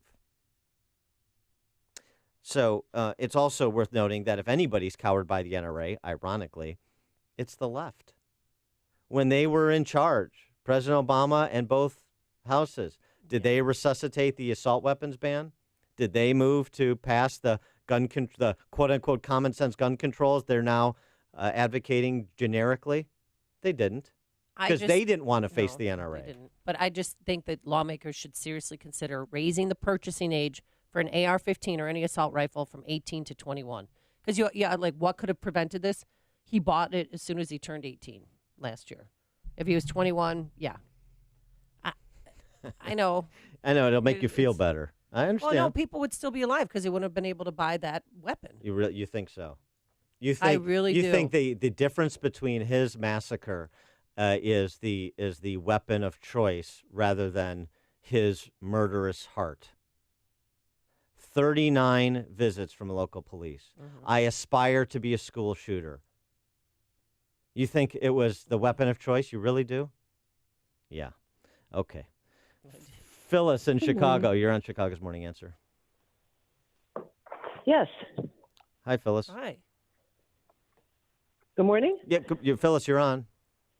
Yes, thank you. I certainly want to give my condolences to the families. Okay. Phyllis, we lost you. Sorry, Phyllis. I don't know what happened there. Verlon on the south side. All right, now listen. The first thing that we need to do is get government out of the way. You know, nowadays we can't even raise our kids the way we want. It starts at home. You can't raise them the way you want. You got to accept every piece of garbage that comes on TV and the radio and whatever they say you should communicate with your kid like your friends. You know, if the government gets out of the way and won't threaten to lock us up if we upset our kids, we'll be okay. And another thing I want to say is, you know, I respect Ronald Reagan like everybody else, but one of the worst things they did under his administration was stop the involuntary commitment. Because, you know, I agree with that officer, and I've advocated for this for years. Listen, we're the first responders when it comes to seeing what's off in our family members or people that's around us, friends or whoever. You should be able to commit a family member or at least get them help. And there's nothing wrong with checking somebody out. I work in healthcare. I see it every day. There's nothing wrong with getting somebody checked out when you think it's something a little off. And back in the day, we were too conservative. We should have modernized those institutions that they were committing these people to. Maybe a lot of this tide would have got stemmed a long time ago. All right, thanks for the call, Verlon. And to Verlon's point, I mean, that's what the grandmother in Washington State did. Mm-hmm. And that's what the guy in Mississippi who alerted the FBI to the Florida shooter's YouTube post did. And it happened in suburban Chicago. Mike just mentioned it, that, you know, a student was arrested after posting photos on social media showing him holding an assault-style rifle. Well, this is 15 years old. a Shepherd High School student. It wasn't just that, though. It also, according to AP, at least one of the photos had a caption making an apparent threat against Shepherd High School, which is, you know, down south and southwest in Palos Heights. So, right. But yes, right. So it's a collaborative effort among adults in positions of authority, parents and family members and law enforcement. Greg in Schaumburg. Okay, Amy, I hear your tone of voice. I know how upset you are, and I'm totally sympathetic to it. But let's take Dan's instrumentality idea, all right? You've just proposed that you ban AR-15s. Let's say you did it. Do you not see that there is going to be eventually there will be a new AR-15 level that will evolve out of the process which will then have to be banned. And thus, where does it stop? And thus, why, when you have such a clear situation of 39 visits, et cetera, you have a process which broke down, why can't we focus on that process given the flaws within the instrumentality idea? That's my point. Thanks, Greg. Ralph and Rantoul. Yeah, good morning. It stinks. People are understandably upset, and I'm never going to be able to make the point that I'd like in the 20 seconds that I have, but banning things is not going to be the answer. 98% of these mass shootings occur in, quote, gun-free areas. Why? Because it's the easiest place to murder people. If we're not able to protect ourselves, evil's not going to go away. I don't think that Abel thought that Cain was coming for him in the field. Maybe he thought his brother was just going to talk to him. Murder's been around a really, really long time. I'm completely opposed to murder. People should not be murdered. It's wrong. But doggone it, we need to be able to protect ourselves in these false assurances that people build in by putting stupid signs and stickers on the outsides of buildings and stick them on windows. If they really think that's going to protect them, that's silly. You know, I get angry seeing that, watching these poor parents be angry and scream at politicians. I'm angry at their anger, thinking, why the heck aren't we allowed to take care of ourselves and protect ourselves like we ought to be able to? It's a shame what happened. It should have never happened. We're going to end up finding out that this dumb kid is part of his defense they're going to put together, I'm going to predict, is that he's some low IQ moron. They said he probably never understood the full extent of his actions. That didn't work for the Colorado theater shooter. It's not going to work for him. Yeah, we'll find out. Yeah, I hope it doesn't work either, but I'm predicting it because he's a moron. Delusions of grandeur. Thanks for the call, Ralph. Ill. Well, I don't concede that point at all. And as a public defender said, he's broken, and I don't really want to hear from her, but he said he was really exacerbated his feelings because his mother died suddenly from the flu. I think we should resist the temptation to make diagnoses of mental illness from afar. Well, his attorney said that. Is his attorney a medical professional? No. Here's one other thing, though. Background checks. You know, there's something about the background check. So 39 times the police to his home. Expelled 3 times from school for unstable behavior. But since there were no arrests, there were no flags on the background check. So there's a conversation about the InstaCheck system and background checks with respect to, number of police visits. That this is all recorded. This is all it's a little aggressive. 39. The expulsions plus the police stops. There should be a way to flag that for like a second level investigation. Plus, what's on social media? He had 2 Instagram accounts using his real name. All they had to do is look at that before they gave him a weapon. Yeah, but we're talking about law enforcement doing background checks. You're not going to have part of that background check should be checking their social media and their digital footprint. Well, okay. Well, then so simple. I mean, it's not simple. It would require an amazing amount of resources, and then you put police in the position of making judgment calls on content online.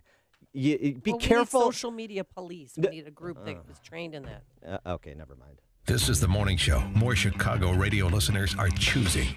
This is Chicago's Morning Answer on AM 560. The Answer. A storm is on the horizon, and you need to keep the lights on no matter what. Your business relies on the power being on 24/7.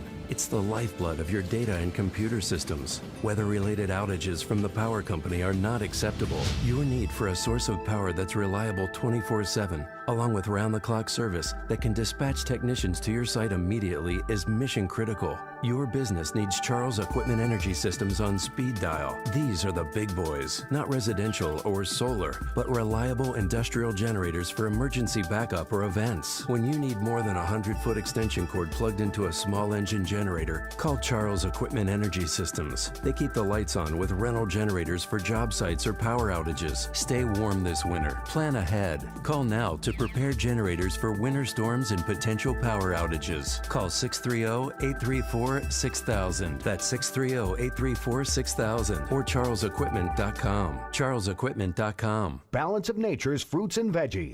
I was always just sort of feeling tired. And so I said, maybe this will just help in overall vitality. But in the past couple of years that I've been taking it, I find my energy has been great. I've been sleeping better. I don't get the cravings for junk food as often as I used to. I really attribute it to the product. It's so easy to use. Even if I want to take a capsule for my daughter and I just pull it apart to mix it in some juice or something, it's just something I'm very grateful to be able to incorporate. I really love the product. I think it's made such a difference. Generally feel better, generally have better energy and more stamina. Breathing is easier, walking is easier. You're not in pain anymore, all right? I could go on and on. When you call, use discount code CHICAGO, and we'll take 35% off your first month's order and ship it to you free. Call 800-246-8751 or go online to balanceofnature.com and use discount code CHICAGO. Hear that? That's the sound of a quality solid door from Competitive Door and Supply Company. Doors that serious contractors use for everything from hospitals to schools to warehouses.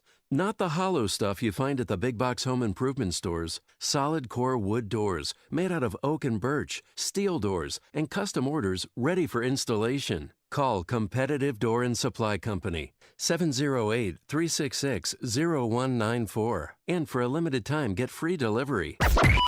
AM 560, The Answer. Today, we'd like to thank Kathy Jo Slinker-Hanny for listening to AM 560, The Answer. Kathy Jo Slinker-Hanny, thanks for making Chicago's Morning Answer and AM 560 part of your day. Coming up at 6:36, no deal on DACA. We'll discuss, but now we check the headlines with Mike Scott. Amy and Dan, good morning. Good morning, everyone. We have 28 degrees, winds north at 11.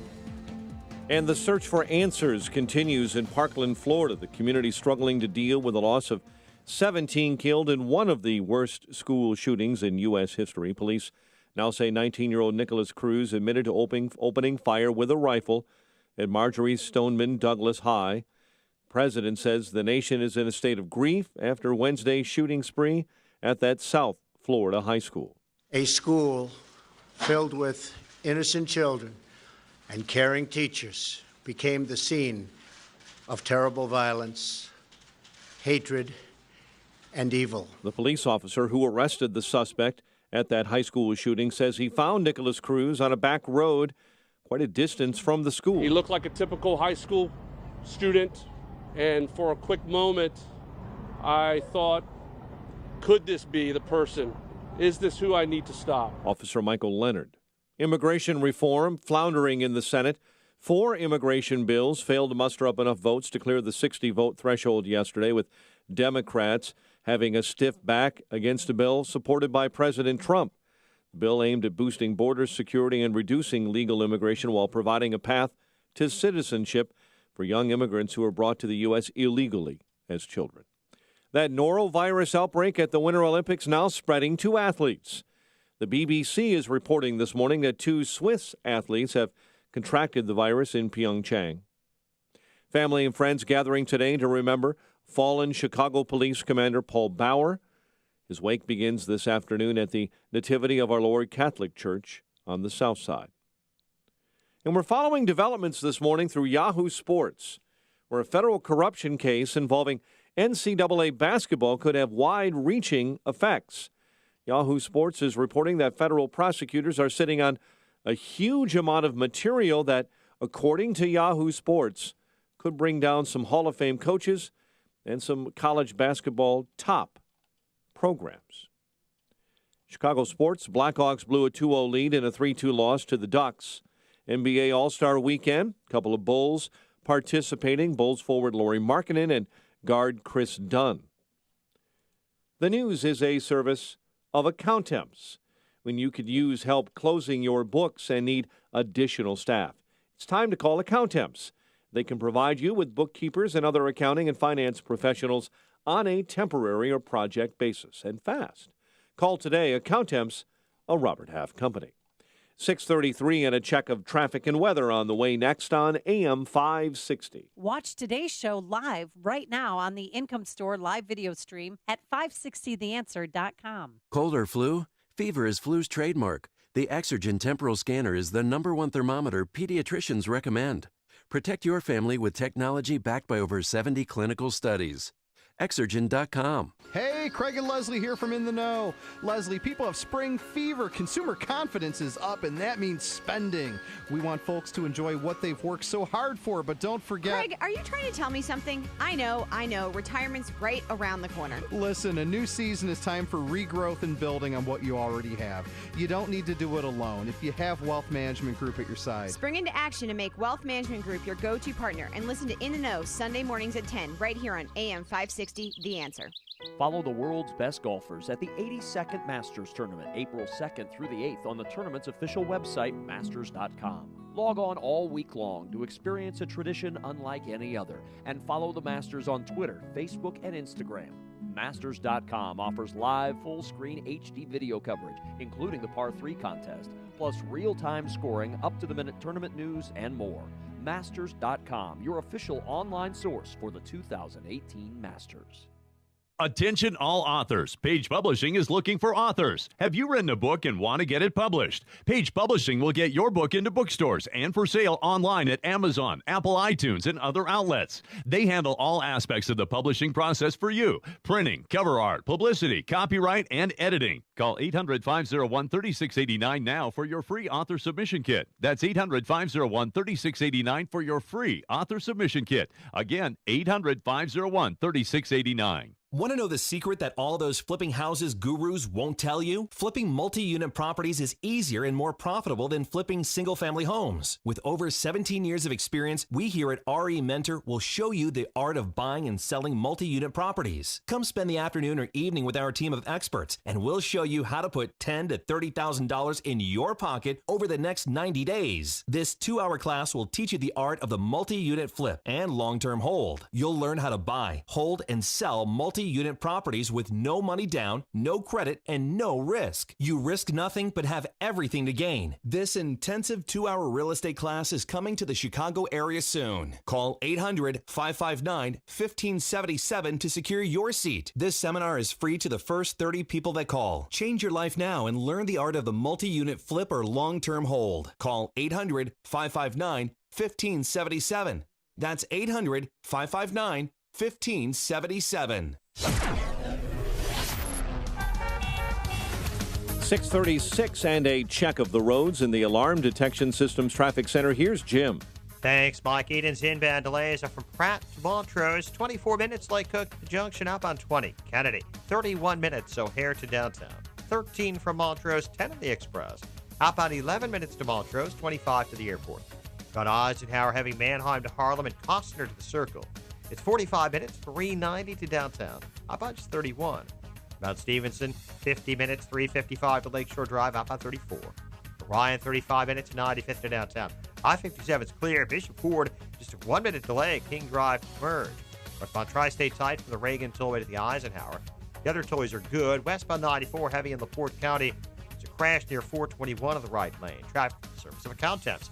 Finding highly skilled accounting and finance professionals can be a challenge. Accountemps can help. With Accountemps' extensive network of accounting and finance contractors, you can be sure to find the right person for your exact hiring needs. Visit Accountemps.com to learn more. Accountemps, a Robert Half company. Traffic answers when you need them most. I'm Jim Talamonte at AM 560, The Answer. Chicago's Morning Answer with Dan and Amy continues next. Your official Chicagoland weather forecast. Colder day ahead. Clouds will give way to some afternoon sunshine. We will top out at 31, mainly clear and cold overnight, a low of 11. And a bit of snow tomorrow afternoon with a high near 37. Currently, 34 at O'Hare, 32 along Chicago's lakefront. Your next news update is at 7. Chicago's Morning Answer with Dan and Amy continues next on AM 560, The Answer. This hourly segment is brought to you by In the Know with Wealth Management Group, hosted by Craig Bolanos. Heard Sunday mornings at 10. More of Chicago's Morning Answer with Dan and Amy comes your way now. And make sure to join me, Larry Elder, tonight at 7, only on AM 560, The Answer. Good morning, Dan and Amy. I want to get to what happened in the Senate yesterday on a deal with DACA and border security, and what happened was nothing happened. Right. 3 measures went down in flames, including the proposal that President Trump had offered, $25 billion for a wall, strict limits on legal immigration, and the diversity lottery in exchange for 1.8 million Dreamers being provided an eventual path to citizenship. That didn't come close. And other bipartisan measures, including those offered by McCain and Coons, went down. So they got nowhere, and Mitch McConnell was none too happy about it. Yeah, I mean, they put 4 immigration bills up for a vote, and they all failed. And McConnell saying about Democrats, all they've done so far is slow the process as much as possible. It turns out they didn't want a fair, open, freewheeling amendment process. Our Democrat friends say they want resolution for illegal immigrants who were brought into this country as children. The president put forward a framework that would do exactly that. His reasonable proposal offers a more than generous resolution. But the DACA issue is just a symptom of our broken immigration system, so the president's made clear, and I strongly agree, that any legislation must also treat the root causes and reform legal immigration. And as you mentioned, all 4 efforts in that direction met with defeat. Now, Ted Cruz was on Fox and Friends yesterday, and Cruz saying, look, if there's a amnesty as part of this, then everything goes. Here's Ted Cruz's formulation on the topic. Mark my words. If Republican majorities in Congress pass citizenship for millions of people and amnesty, I think it is quite likely we will lose both houses of Congress, and Speaker Nancy Pelosi will impeach President Trump. So there you go. Wow. If Republicans cave on immigration and just do DACA, or frankly, I mean, in Cruz's estimation, do a path to citizenship for the DACA recipients, certainly standing alone, but maybe in Cruz's opinion, it's difficult to say, maybe in Cruz's opinion, even with the give from the other side on border wall funding, on diversity lottery, on chain migration, that lose the House, lose the Congress, and Nancy Pelosi will move to impeach President Trump. You agree with Ted Cruz about, did you share that concern? 312-642-5600, turnkey.pro answer line, 64636DA, turnkey.pro text line. I don't mind the Common Sense plan, where the Common Sense Caucus, it's led by Susan Collins, and they, to provide a path to citizenship for 1.8 million undocumented immigrants. Oxymoronic. If Susan Collins part of a Common Sense Caucus. Offered 25. Does she has her speaking stick with her? Offered $25 billion for border security and prevent DACA recipients from sponsoring their parents for legal status. Mm-hmm. I mean, the plan did gain the endorsement of Democratic leadership. So Chuck Schumer's on board with that. I mean, we have to do something. TikTok goes the clock. The March 5th deadline is right around the corner. Well, you have to do something where you don't. Democrats, I mean, again, I think you have to start from the position that when Trump says, I'll see your 700,000 or 800,000 and raise you $1 million for people who didn't even apply for the DACA status that they were entitled to get under President Obama's extra constitutional action, and in exchange for things that he said all along are must-haves and that Democrats say they're concerned about. I mean, you heard Steny Hoyer in that infamous now 1-hour public meeting. We're for border security, too. We want to get illegal immigrant criminals out of this country, too. Okay, well, then prove it. If Democrats don't want to prove it, then they don't want to deal on DACA. They just want to use the quote-unquote Dreamers as mascots for political purposes in the 2018 election. Brandon in Northwest Indiana, you're on Chicago's Morning Answer. Yeah, I would like to go back to the school shootings. Okay. If you don't mind. I just feel like these school shootings are like Groundhog's Day. We have a school shooting, press comes on, we talk about gun control, talk about some solutions, and zero solutions happen. It's basically like, well, we'll just keep playing the school shooting lottery. It probably won't happen to our school. So it's imperative to have armed security in schools. I don't know if that needs to be on a state and local level to pay for it, cut some programs, but the safety has to come first. Okay, and your position is that the one of the answers, at least, is hardening schools and armed security. That's the answer. Okay. You know, I mean, we have it at ball games, football games, right, concerts. It's the only solution. All right. Thanks for the call, Brandon. It's true. It is everywhere. I mean, never in my life did I think I'd have to go to a baseball game and walk through a metal detector, but that's our new reality. It's true. And our security guards, we don't know if they're armed or not. Steve in Chicago. Yeah, I worked on the original Reagan amnesty, and we had workers that were involved in that, and their take on a lot of this immigration stuff is that a lot of the people that applied for the Reagan amnesty use lies and deceit to get their legal status, and when they would tell people you have a deadline to apply, just like the DACA folks, and the people laughed at them. They were lazy. They didn't care. And these workers came back so demoralized because because of all the politics by these immigrants that were involved. And I run into these people today that were legalized under the amnesty, and very few of them were actually eligible. And it's very complicated. But anyways, I do know a DACA recipient. He's not a valedictorian. He's not the head of his class. He was a guy who parked his wife and his children essentially on welfare, and while he was out busy making money, they were on welfare. And I just think that we're going down the wrong path with this whole thing, and that we need to be tougher and we need to keep our eyes wide open. All right. Thanks for the call, Steve. Appreciate that. Bob in Chicago. Hi, good morning, Dan and Amy. As far as the school shooting, the first step that we should take is pass national reciprocity. That would be a first good step. And also, because the shooting down in Texas was a very good example, and there's many more examples of people defending themselves. But the media never says a word about it unless they're forced to, like the one in Texas, because that was in your face.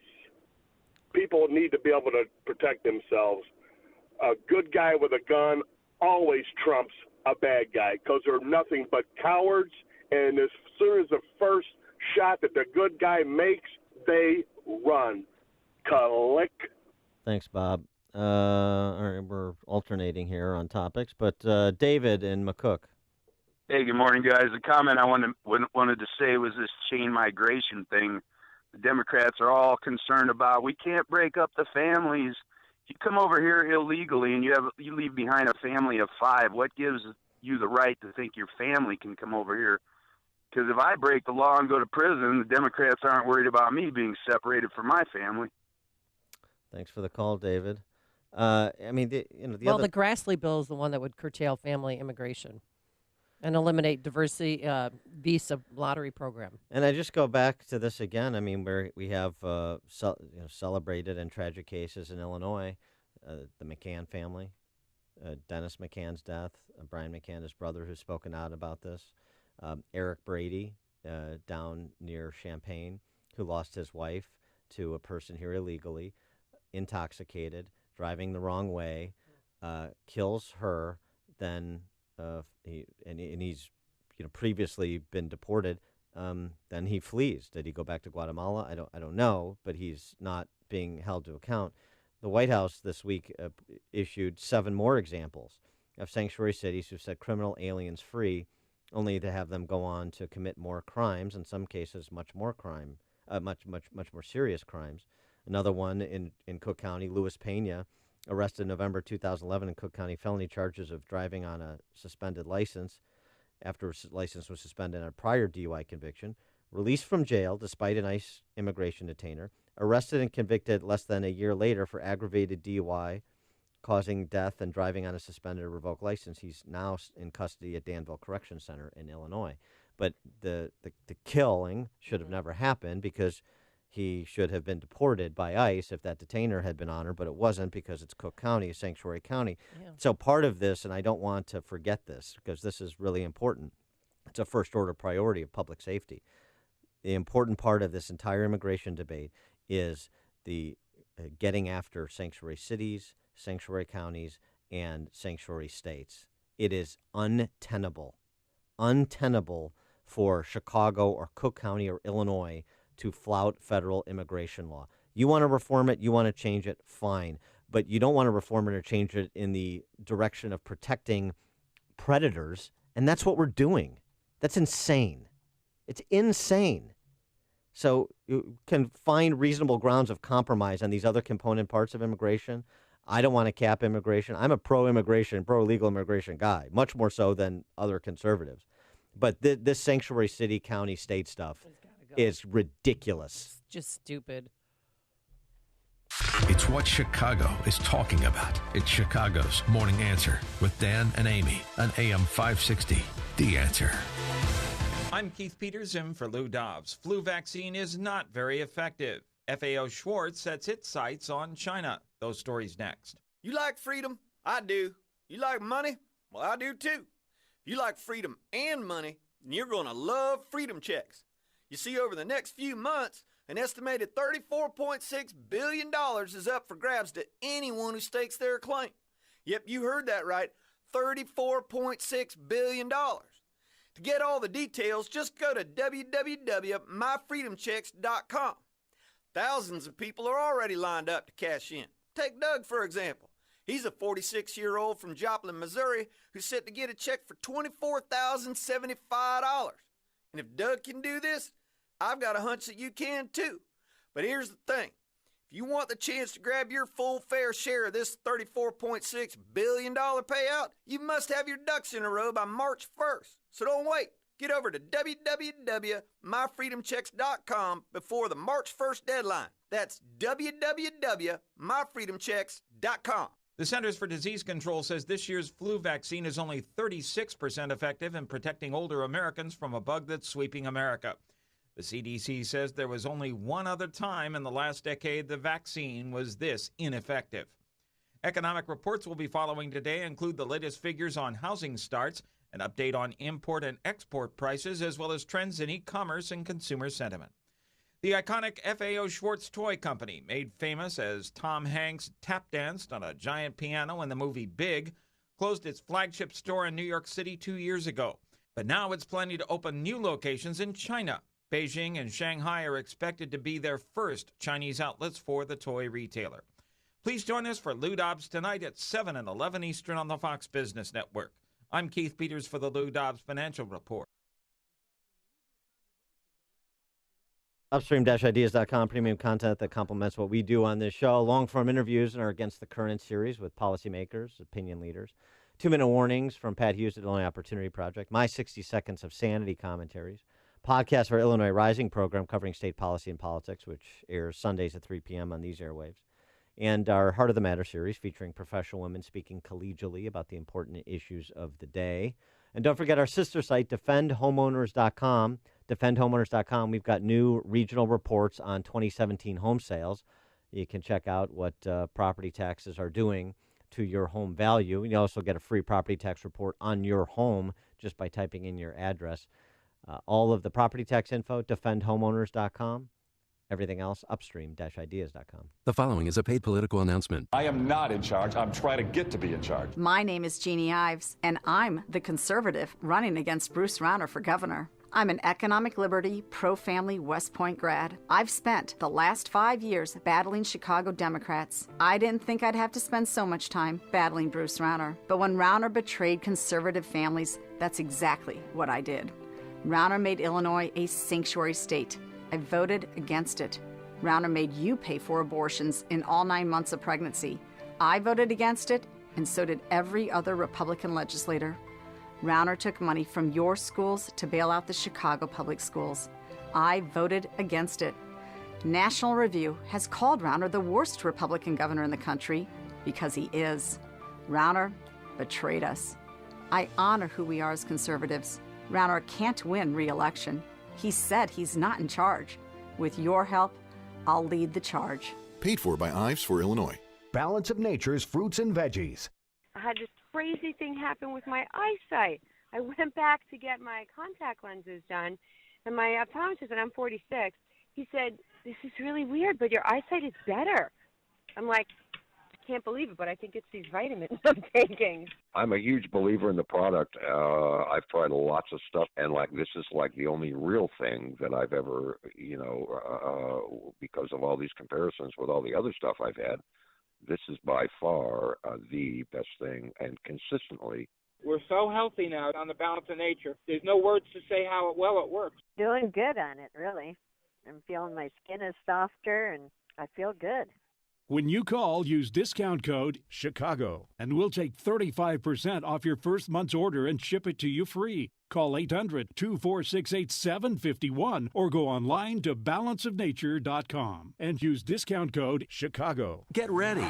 It's Auto Show Month. And to celebrate, you're going to see some of the best deals of the new year at Joe Cotton Ford. Joe Cotton Ford will get your engines revving with the largest selection of quality American-made Ford vehicles, including SUVs and trucks with all the features you want and need to navigate the snow and ice this Chicago winter. Ready for a different auto buying experience? At Joe Cotton Ford, you won't get the cold shoulder from a sales guy trying to hit a sales quota. What you will get is the white glove treatment without all the hype and pressure. And don't forget, every vehicle purchased comes with the Joe Cotton Advantage that goes above and beyond what the manufacturer offers. It'll help you save on maintenance, vehicle protection, and more. Be sure to ask about the Joe Cotton Advantage program when you come in.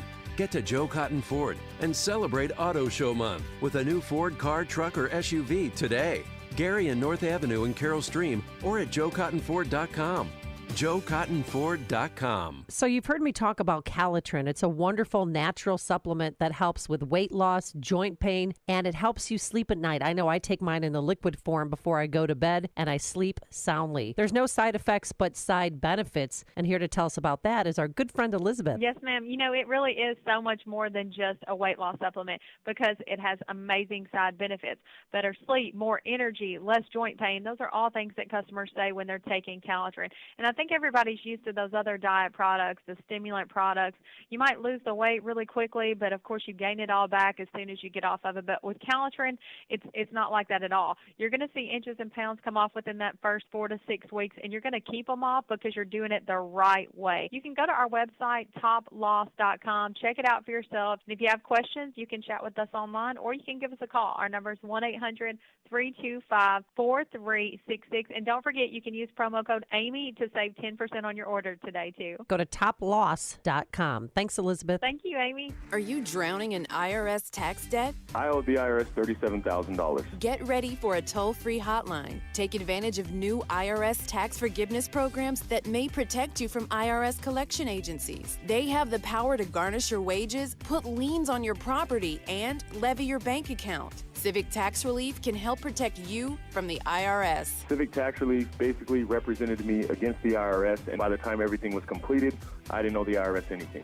Find out about the Fresh Start program that is now available through Civic Tax Relief. Civic Tax Relief's special tax hotline can help you discover all the relief programs available for free. I would recommend anyone who has a tax problem to contact Civic Tax Relief. Just call 800-210-6779. 800-210-6779. Don't wait. Call now. 800-210-6779. 800-210-6779.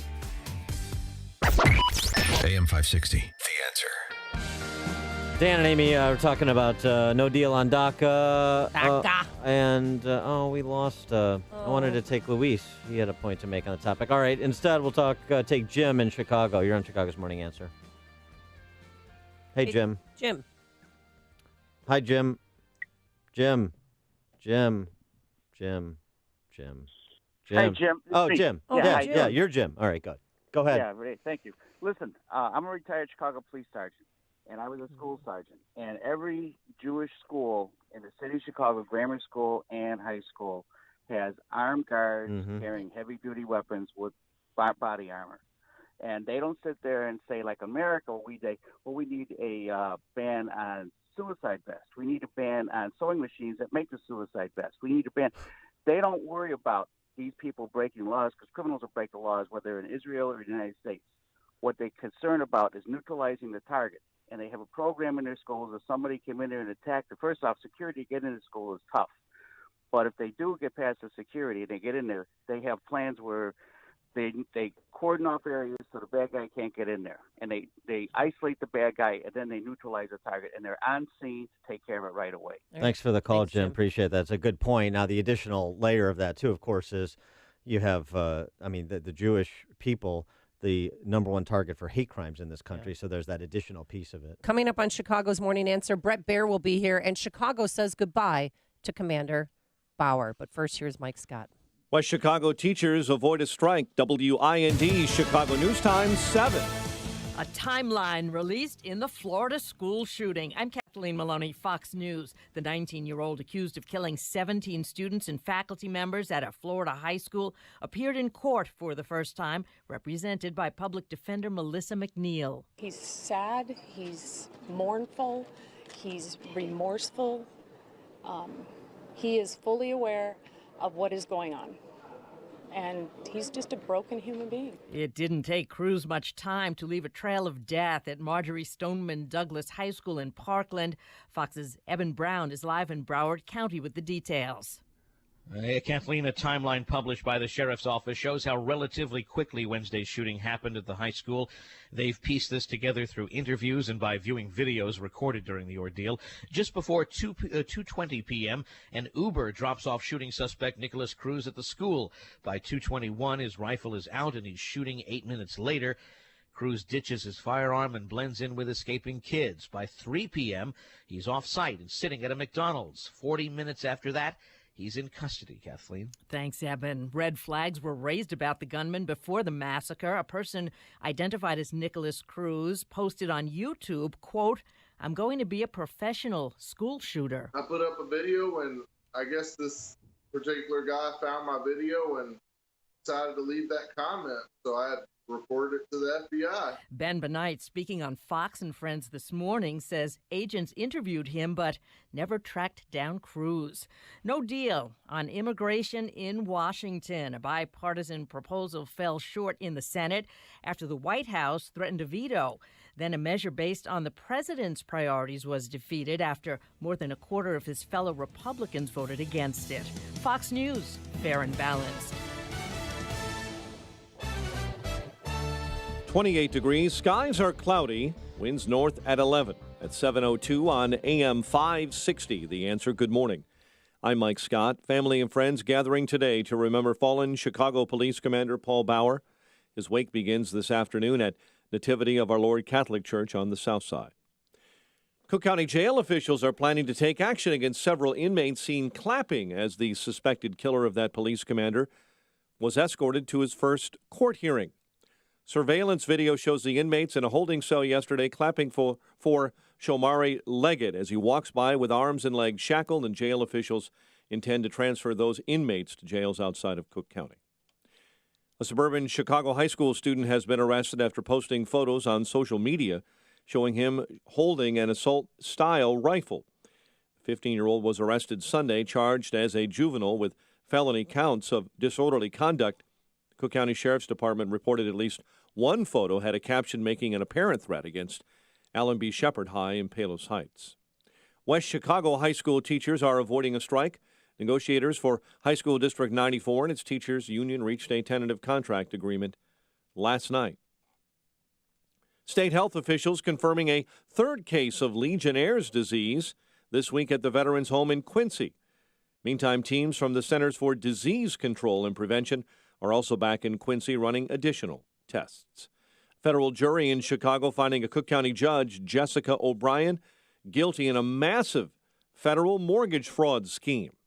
After a 6-day trial, O'Brien was convicted of scamming mortgage lenders more than 10 years ago before she was elected to the bench, even though her crimes occurred prior to her time as a judge. She is likely to be forced to resign. Chicago sports. Blackhawks blow a 2-0 lead and fall to the Ducks at the UC 3-2. NBA All-Star Weekend. Rising star game tonight. Bulls' Lauri Markkanen on the world team, guard Chris Dunn on the U.S. team. Some pretty major upsets in college hoops last night. The Houston Cougars took down number 5 Cincinnati. In the Big Ten, Wisconsin trimmed number 7 Purdue.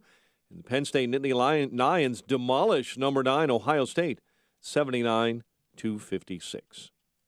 The News, a service of Staples, with low prices on the organizational solutions your business needs to clear the clutter and focus on the job at hand this year, like banker's boxes, file folders, and storage bins. Less mess equals more success. Visit Staples.com for more. Staples, it's pro time. 7:04, a check of traffic and weather on the way next on AM 560. Make sure to check out the Income Store live video stream of today's show right now at 560theanswer.com. All money managers may seem pretty much the same. But while some money managers may recommend high commission investment products, Fisher Investments avoids them. Some money managers may have hidden and layered fees. Fisher Investments never does. And while some money managers are happy to earn commissions from you, whether you do well or not, Fisher Investments fees are structured so we do better when you do better. In other words, we're structured to be on your side. Maybe that's why most of our clients come to us from other money managers. Talk with us and find out why so many experienced investors are switching to and staying with Fisher Investments. Fisher Investments, clearly better money management. Investments in securities involve the risk of loss. Visit us at FisherInvestments.com to find out what we can do for you. With so many homeowners fearful of poor service and not knowing who to trust, home remodeling is often delayed. But do you ever wonder why so many remodeling experiences go so wrong? Advanced Design Studio thinks remodeling shouldn't be so painful. Will the project stay on budget and be done on time? If you're nervous about home remodeling, you're not alone. Whether you're contemplating a new kitchen or bath, want an addition to your home, or in need of a whole house transformation, Advanced Design Studio is the company to call. They understand your fears and know how to overcome them. Backed by 25 years of producing positive remodeling experiences, Advanced Design's client service process, called Common Sense Remodeling, averts remodeling project delays, budget overruns, and produces a rewarding remodeling experience. Make this the year you overcome your fears and remodel your home, bath, or kitchen. Don't be a bad remodeling story. Use common sense and visit AdvancedDesignStudio.com for more information or call 847-836-2600. 7:06 and a check of the roads in the Alarm Detection Systems Traffic Center with Jim.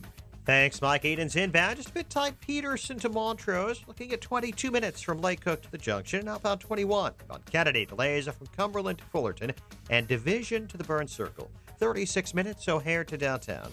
18 from Montrose. Same in the Express. Outbound, it's 12 minutes to Montrose and 27 to the airport.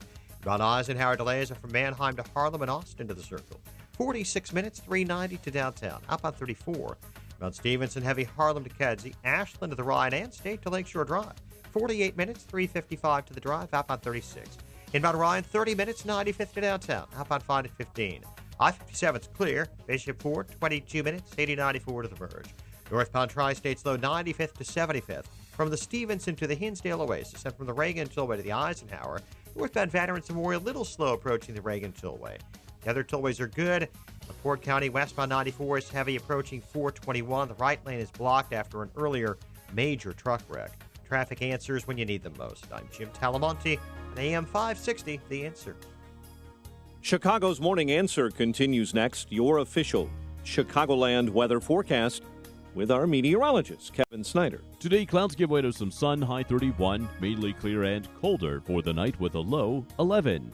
Tomorrow, mostly cloudy, a little snow in the afternoon, accumulating a coating to an inch with a high 37 and a low tomorrow night 19. I'm Kevin Snyder on AM 560, The Answer. Currently 32 at O'Hare. Next news coming up at 7:30, and Chicago's Morning Answer continues next on AM 560, The Answer. This is Chicago's Morning Answer with Dan Proft and Amy Jacobson on AM 560, The Answer.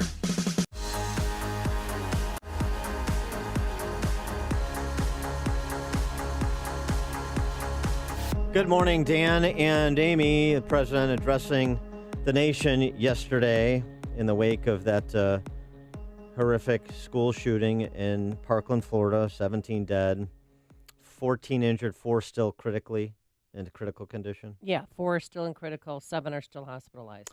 The president had this to say. My fellow Americans, today I speak to a nation in grief. Yesterday, a school filled with innocent children and caring teachers became the scene of terrible violence, hatred, and evil. No question about that. And he suggested we can't just do something, we need to do the right thing. It is not enough to simply take actions that make us feel like we are making a difference.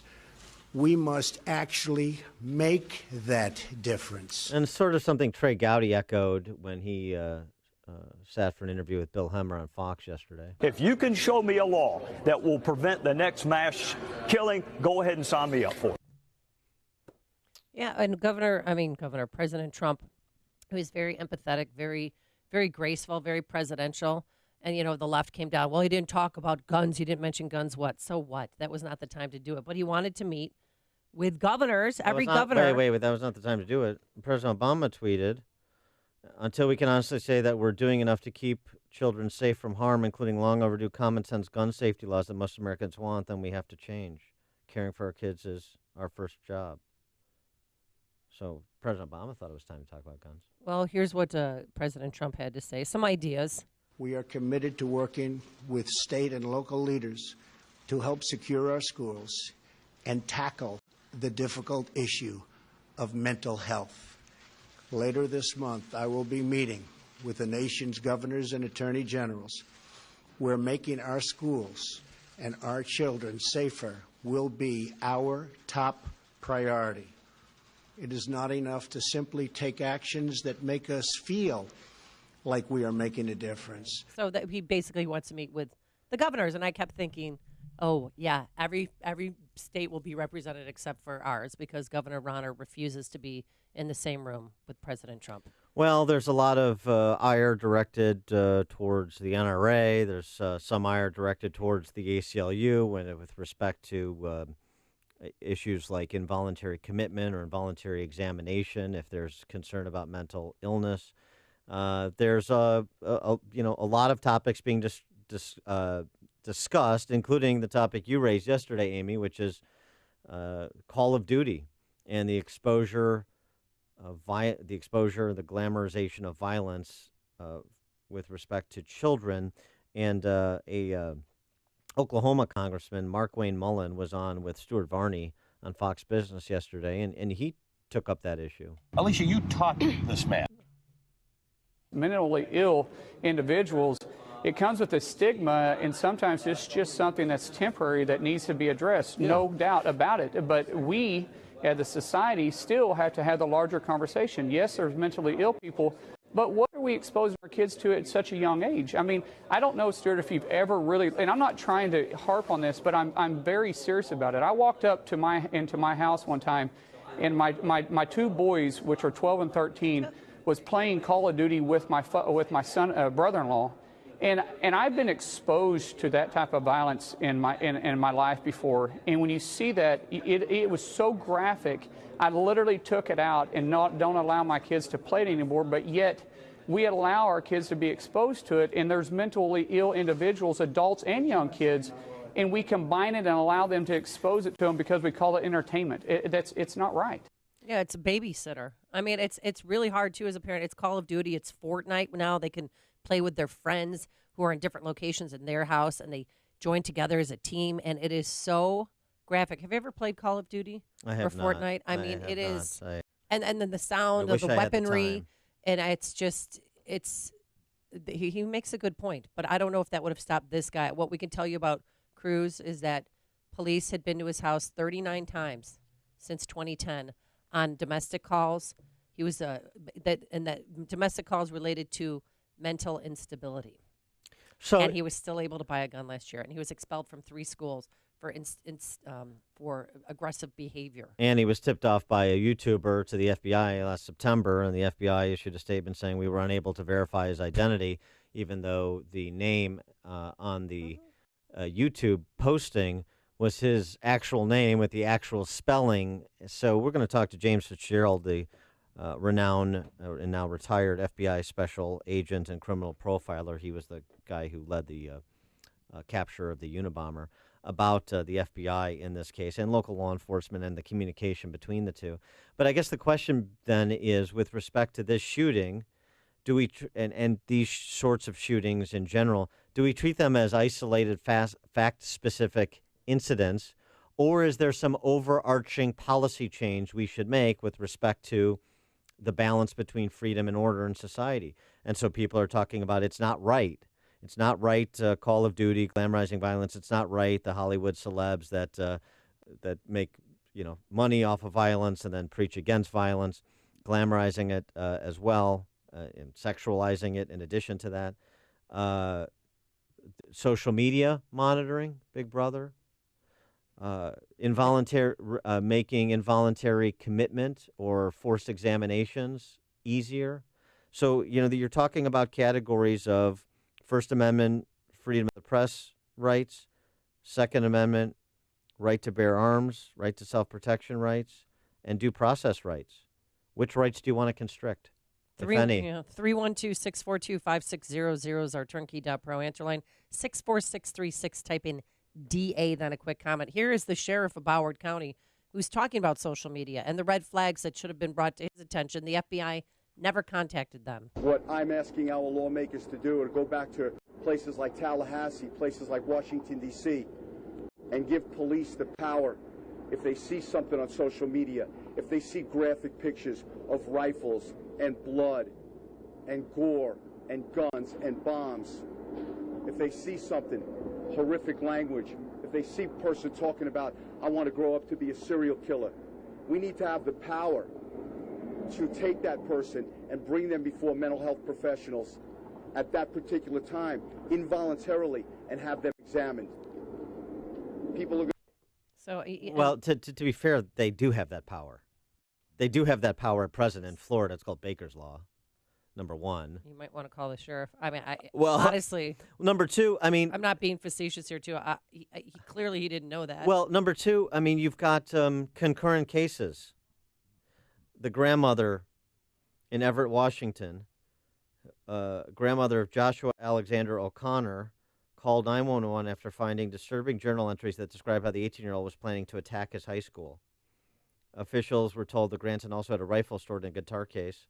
As officers reviewed copies of the journal, they were alarmed at the statements and detailed plans to shoot students and use homemade explosive devices at his high school.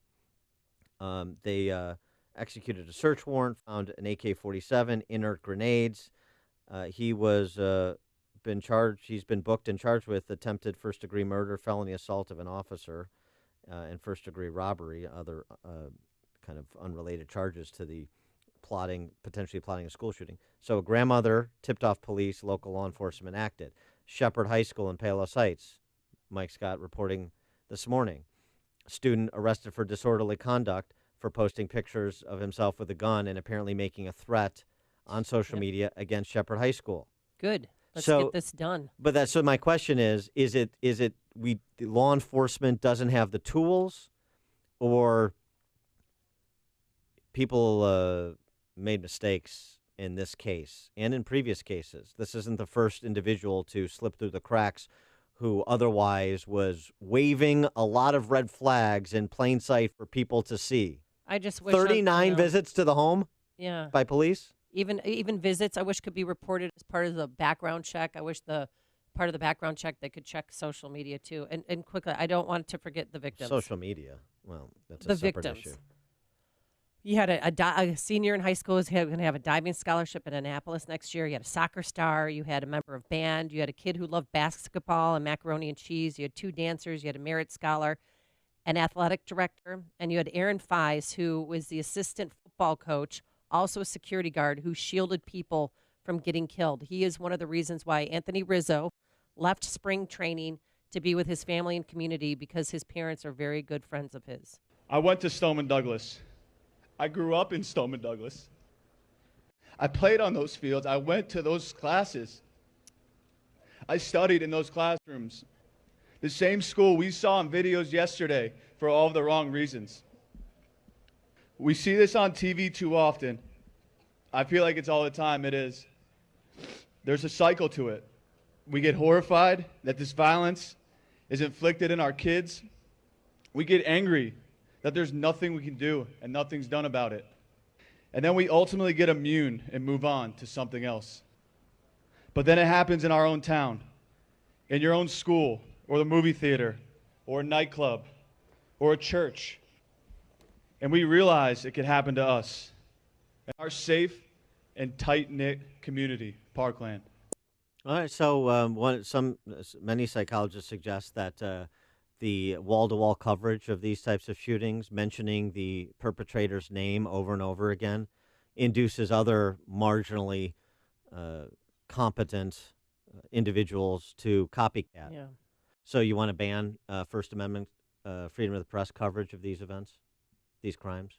You want to do that? I mean, this freedom versus order thing is difficult. So I understand people are angry and despondent, and they want to see this end. Of course, everybody does.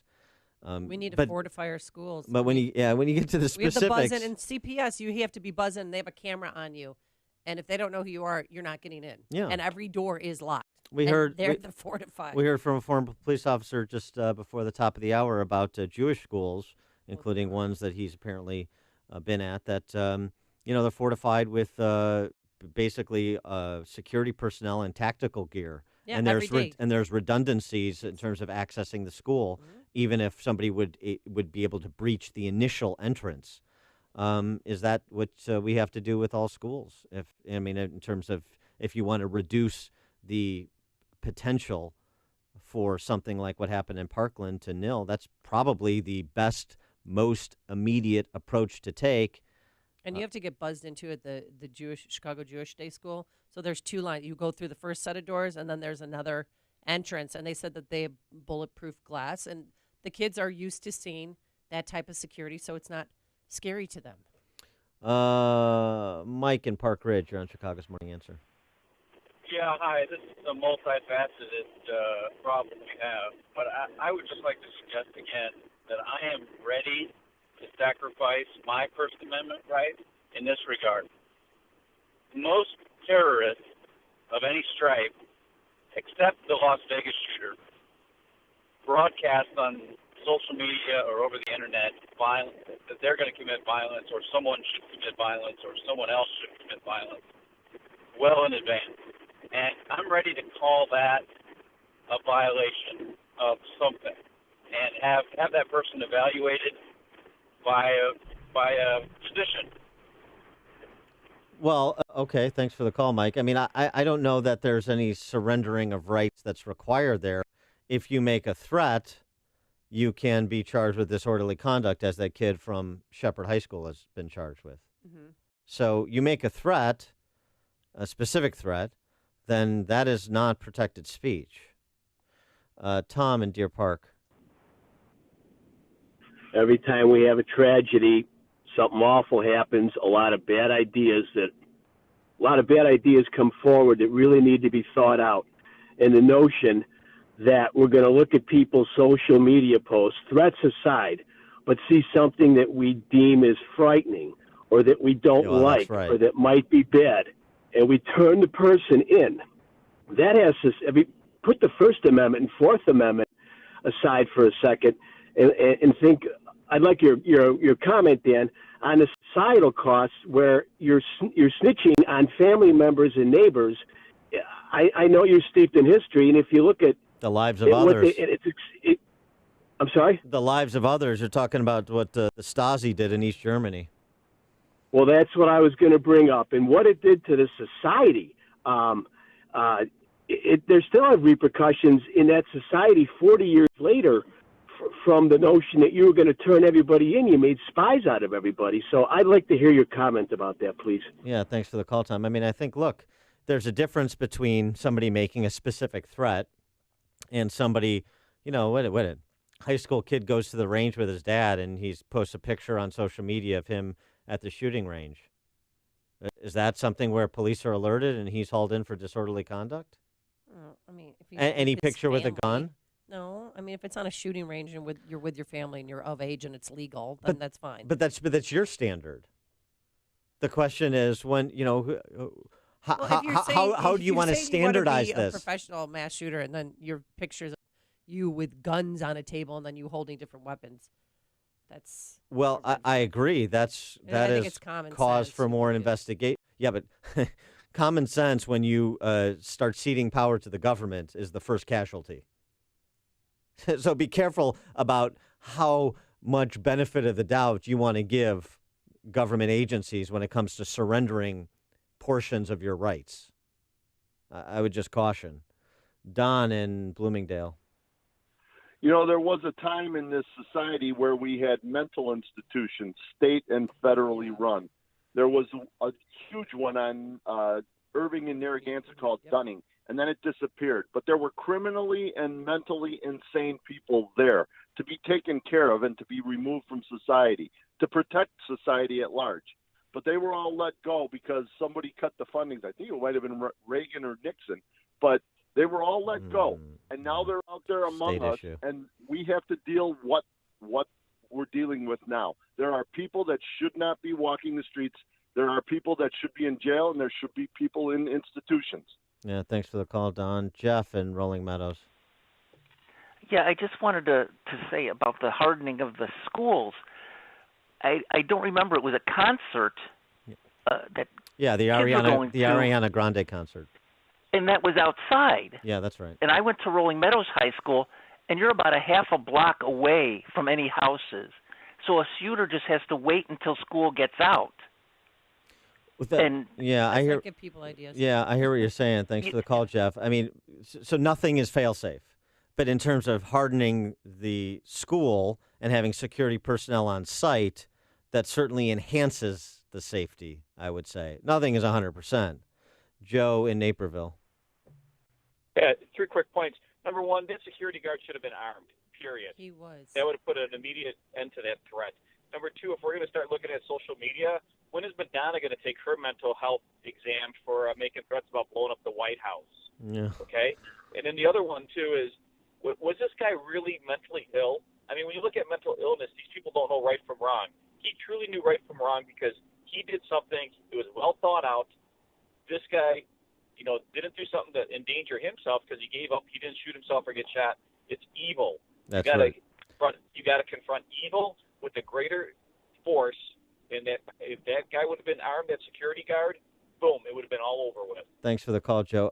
There was one security guard that was armed. The other assistant football coach / security guard, he was not armed, but he used his body to save about 7 students. Yeah, act of heroism amid that tragedy, a travesty.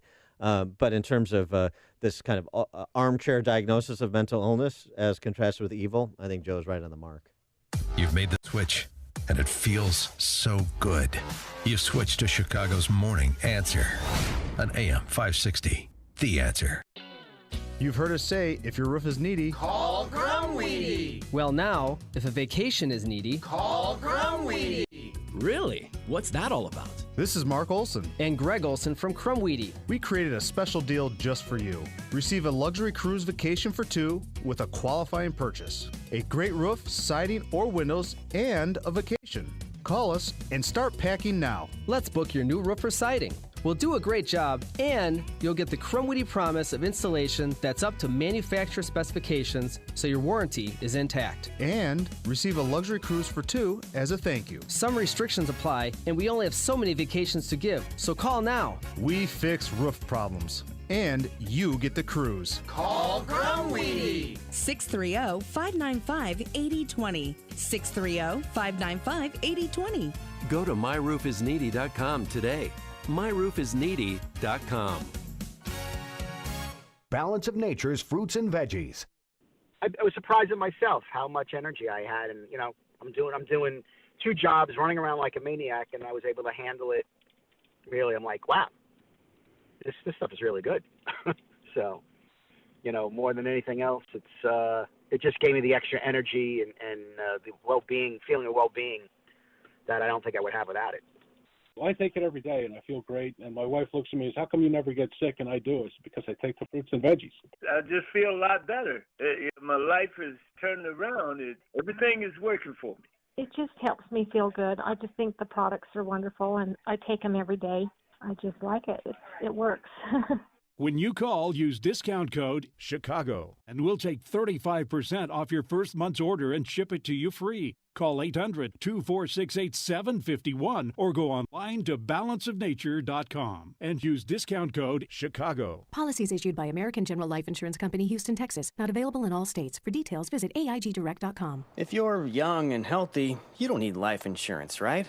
Yeah, that's what I used to think too, until my brother died at 38. Joe left his wife with 2 kids, a mortgage, and a stack of bills she couldn't pay. Mary had to sell the house and move everybody into this tiny 2-bedroom apartment just to make ends meet. I never want to do that to my wife, so I got life insurance. I called AIG Direct and was really surprised how affordable it is. Just $14 a month for $250,000 of term life coverage. Listen, if you have a family, you should seriously think about getting life insurance. You'll feel a lot better having it, trust me. Call AIG Direct for a free, no-obligation quote. The call takes less than 5 minutes, and you could save up to 70%. Call now, 1-800-600-5451. That's 1-800-600-5451. 1-800-600-5451. AM 560, The Answer. We want to remind people, too, there is a public, it's open to the public, a wake tonight for Commander Bauer. It begins at 3 and ends, when it's over. But it's, and we'll talk about that later. Yeah, and as well as his attacker, his killer was in court yesterday. Yeah, and he was being applauded as he was taken to his arraignment by the inmates in Cook County Jail. Being applauded. And wearing a Bears jersey, too. We'll talk about that coming up. I think it's time to send Byron Hadley over to Cook County Jail to have a conversation with those inmates who are applauding. What about that? Yeah. Now let's go into the newsroom. Here is Mike Scott. Cloudy skies and right now 28 degrees. 7:31 is our time. The suspected gunman of the Florida shooting is confessing that he did it. 19-year-old Nicholas Cruz has admitted to killing 17 at a high school in Parkland, Florida. A new police report says Cruz talked with police after he was read his rights and admitted he shot students with a rifle at Marjorie Stoneman Douglas High. He faces 17 counts of premeditated murder. This morning, we're learning more about one of the teachers credited with being a lifesaver to students during that shooting. Ernie Rospersky suffered gunshot wounds while ushering students to safety.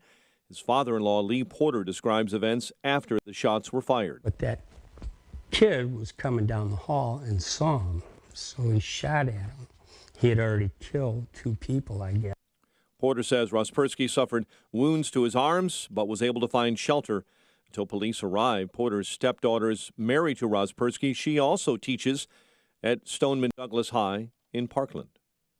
Former top White House advisor Steve Bannon apparently getting very familiar with special counsel Robert Mueller this week. NBC News is now reporting that Bannon has been interviewed by Mueller multiple times during the past week. It's back to the drawing board for a Senate bill on immigration reform. None of the immigration bills in the Senate yesterday cleared a 60-vote threshold to move forward. Family and friends gathering today to remember fallen Chicago Police Commander Paul Bauer. His wake begins this afternoon at Nativity of Our Lord Catholic Church on the South Side. An ex-campaign worker for Illinois House Speaker Mike Madigan's Democrat organization has now been arrested for allegedly violating a protective order. Kevin Quinn was fired after allegedly sending inappropriate text messages to a colleague. That woman filed a complaint against Madigan-controlled political funds at the Equal Employment Opportunity Commission, describing how Quinn had treated her. West Chicago High teachers avoid a strike, cut a new deal, a tentative contract agreement. Contract talks began nearly 2 years ago. Chicago sports.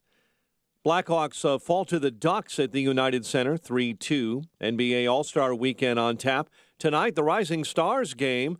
Bulls forward Lauri Markkanen on the World team, while the guard Chris Dunn is on the U.S. team.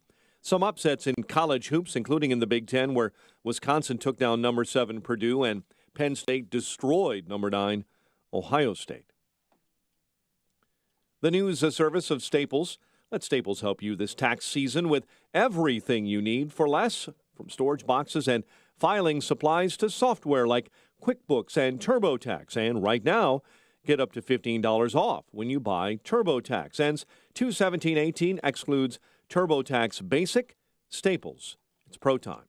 7:34. We'll have a check of traffic and weather on the way next on AM 560. Watch today's show live right now on the Income Store live video stream at 560theanswer.com. Outsmart the flu. The Exergen temporal scanner is the #1 thermometer preferred by pediatricians. Smart technology backed by over 70 clinical studies. Protect your family. Rely on Exergen.com. Hey guys, Ken here from the hit podcast Today's Growth.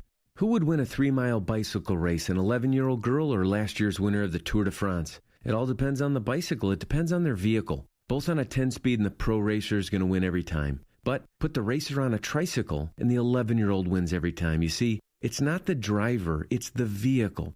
When it comes to generating revenue, it's exactly the same. If you have a job or a small business, you are riding a tricycle. You can only go so fast. If you need to make up lost ground, it's not going to happen on a tricycle. No matter how fast you pedal, it's simply not going to win the race. Why do many people with no schooling and no advanced degree often become very wealthy? Simple. They choose to only ride 10 speeds. When it comes to helping people create their next revenue model, both Forbes and Inc. recommend Income Store as a can't miss when it comes to putting people on a 10-speed. Could your household or business use an additional revenue model that doesn't solely depend on you? If so, you need to check out IncomeStore.com. That's IncomeStore.com. Nobody should have to live with depression. Not anymore. It's a new year. Time for a new you. Abilify, Wellbutrin, Seroquel, Rexulti. These are common drugs prescribed for depression. You may be able to get off the drugs and the endless counseling.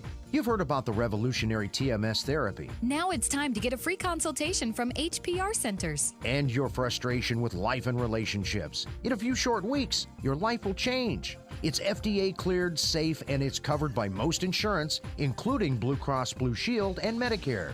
TMS therapy treats the cause of your depression. Millions have been treated. The results, nothing short of outstanding. HPR Centers are proud to bring TMS therapy to Chicagoland and Milwaukee. You need to take the first step.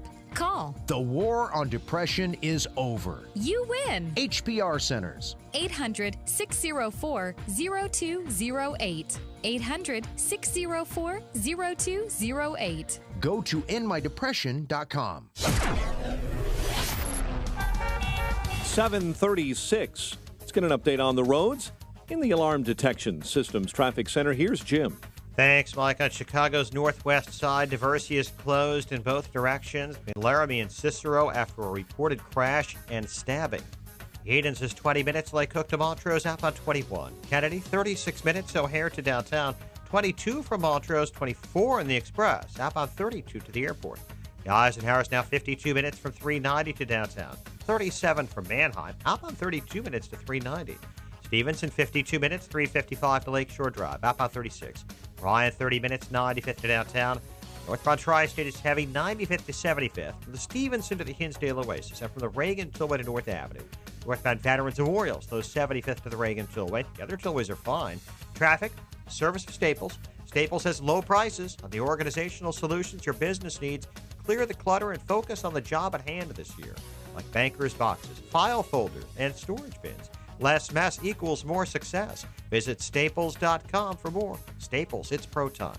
Traffic answers when you need them most. On Jim Talamonte on AM 560, The Answer. Jim, thank you. Chicago's Morning Answer continues next. Your official Chicagoland weather forecast.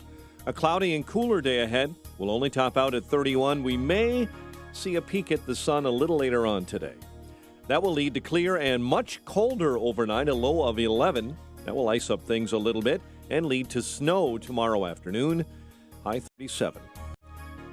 Currently, we have 30 degrees at O'Hare. Next news coming up at 8. Chicago's Morning Answer with Dan and Amy continues next on AM 560, The Answer. This hourly segment is brought to you by Papa Nicholas Coffee. Papa Nicholas, best beans, best roast, best coffee. If you're talking about it, I'll be talking about it. Dennis Prager here. Join me this morning at 11, right here on AM 560, The Answer. Dan and Amy, I want to talk about the media's role in all of this. Because since we're putting rights on the table, freedom of the press should be on the table. Okay. Interesting note, the Chicago Tribune, they have a policy of not covering suicides because they don't want the promise of news coverage to be the basis of someone rationalizing a suicide. So, if that's so, if the Tribune were doing big spreads on people who commit suicides, do you think that would lead to more suicides? You know what we did at Channel 5? If somebody alleged bomb threat to a building, never, ever reported them. Ever. Because it would prompt copycats. So that was their policy. So what about that then? What about media coverage of these mass shootings that sensationalize the shootings for people that have a murderous heart and or are otherwise marginally tethered to reality and are inclined to do harm to others, and how that encourages it? The media that's wringing its hands over guns and even due process rights to some extent. What about the media? Does the media want to constrict itself? I mean, I could parade experts, psychologists who will tell you that the glorification of it through the coverage and the repetition of the perpetrators' names encourages copycats. 30 years ago it was post offices, thus the going postal. Going postal. Yeah, I remember that. Royal Oak, Michigan. And now it's schools. Does that have to do with the coverage from Columbine to Virginia Tech to Sandy Hook to Parkland? Well, the Sandy Hook shooter, I don't remember his name. I don't care. In his bedroom were newspaper clippings of past mass shooters in schools. Lined his wall in his bedroom, and where articles were underneath his bed. So how about that? How about restricting media by law? You want to do that?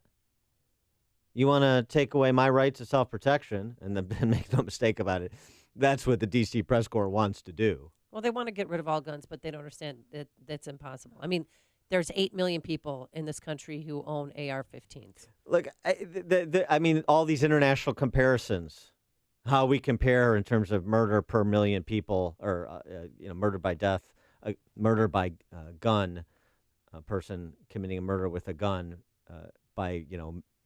as a percentage of deaths in this country on an annualized basis. How we compare to places like China and Russia. How about we compare ourselves when it comes to genocide to Russia and China and other countries? You want to do those comparisons? I'm not sure what the point is. But you want to start reining in people's God-given rights as enshrined in our Bill of Rights. Media is exempt. Entertainment industry is exempt.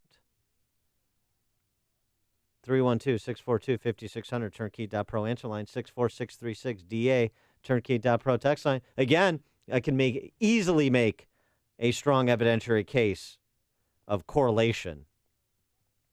And that's all you're doing with guns. Correlation. So if that's the basis to expand the power of the state and reduce the liberty of the individual, then what about the individuals in the press corps? I don't want to do it. I would be opposed to what I'm suggesting. But if we're going to employ that logic with respect to other rights, what about freedom of the press? Phil in Itasca, you're on Chicago's Morning Answer. Good morning, Dan. Right on. By the way, politicians, too. Remember, you're allowed to say whatever you want on the floor, and it can be a lie, and you cannot be held accountable for that lie. Were all of these people gamers? Do we know? We don't know if he had an Xbox or we don't know. Not just this one guy, but each and every one of them. Oh, I know Sandy Hook guy, definitely, because his mom had to take his Xbox away. Mm-hmm. So, again, another correlation, guys. And, again, our politicians, they get to say whatever they want, and they're not held accountable. So we have to be this is a very slippery slope. Someone brought up the Madonna thing. I'm sure there are people who said things, entertainers who said things about President Obama. Yeah. Where's the line? Thanks for the call, Phil. How about academics who have suggested violence against the president and violence against conservatives? Tweeted it out. I mean, some have been, suspended from their sinecure or even fired in some cases. But what about that? Well, their rights curtailed permanently by law. I do point to Australia. I mean, they haven't had a fatal mass shooting since 1996. That's when, in 1996, a gunman took the lives of 35 people using a semi-automatic weapon. So what they did is they banned rapid-fire guns, and to prevent mass shootings, they offered to buy the prohibited firearms. And in 20 years, they have not had a mass shooting. Yeah, we've done gun buyback programs. Yeah, I got a free CD. Yeah, that's DVD. about the that's a great commentary on the efficacy of that program. They have not had a mass shooting in 20 years. And so what? Well, I'm saying that's what some people want to be implemented here in the United States. Oh, I know. They want guns banned. I agree. I'm saying I know people want that. Raise the purchasing age for an AR-15 from 18 to 21. So they use AK-47s instead? Or are we gonna? Which the list of guns that will be 21 instead of 18? Study that. You'll put together that list. Well, the gun that he purchased when he turned 18, 3 days after he turned 18, he bought that gun because he could. In military, then the 18-year-old serving in the military, should they be able to use guns or no? Yes. Oh. So I'm confused about 18 versus 21 when it comes to your rights. If you're in the military, you can. If you're not, you can't. Is that the basis of rights? Yes. If you sign up to serve this country and protect our country and the citizens of this country, you can use a gun. You only have constitutional rights if you're a member of the military. Correct. Okay. That's a difficult position to defend, but I understand it now. Thank you.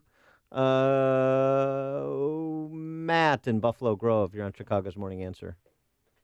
Hi, I was listening to what you guys were talking about in terms of if a student or a young person is, found on social media with making threats or anything like that. I'm a school administrator and I work with a school resource officer every day. If a student is arrested and charged with disorderly conduct or whatever the charge might be, the police do not have the ability to mandate any sort of mental health evaluation for something like disorderly conduct. Ultimately, the parents have to agree, and that is virtually impossible to get a majority of parents to acknowledge that their kid needs some help. And then the other end of it is, from a mental health standpoint, when you're at the age of 12, you ultimately get to make your own decisions, and you can override your parents. No, you don't. What are you talking about? I'm in whatever. family court all the time. Are you kidding me? When you're 12, Not you at have all. no rights. No, you have no rights, and you have no say what parent you live with until you're 18. That's the rule. I don't know what family court you've been to.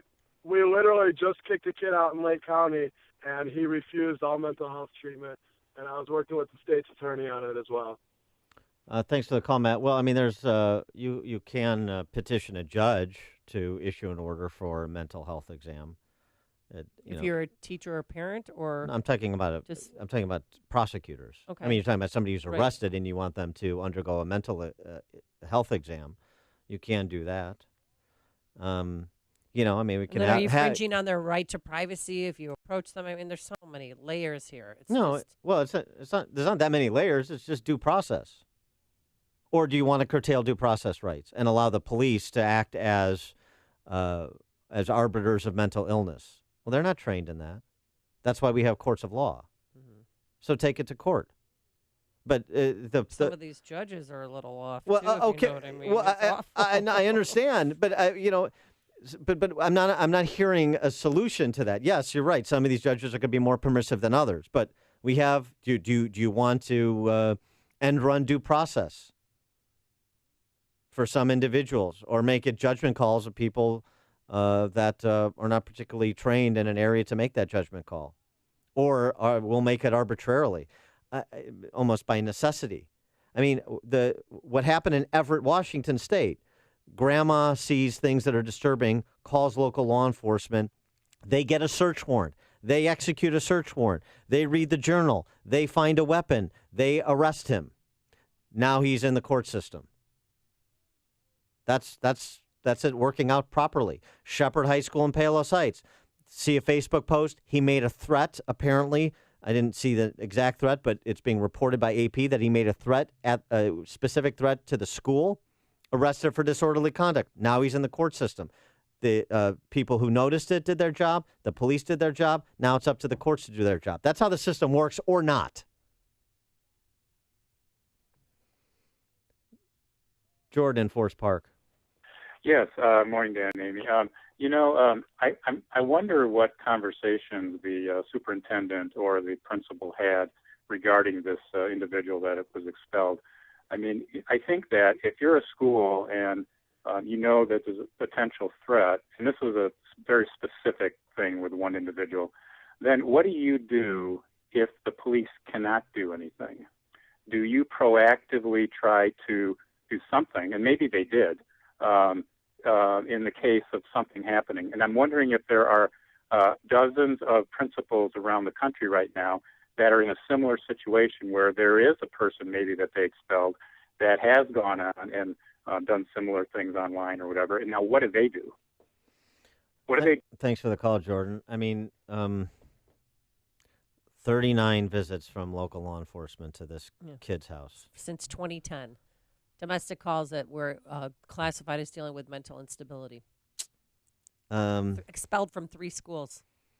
Yeah. Everyone describing him as a loner. Everybody knew, even saying, we knew if there's a school shooting, we knew he'd be the one. How do people sleep at night?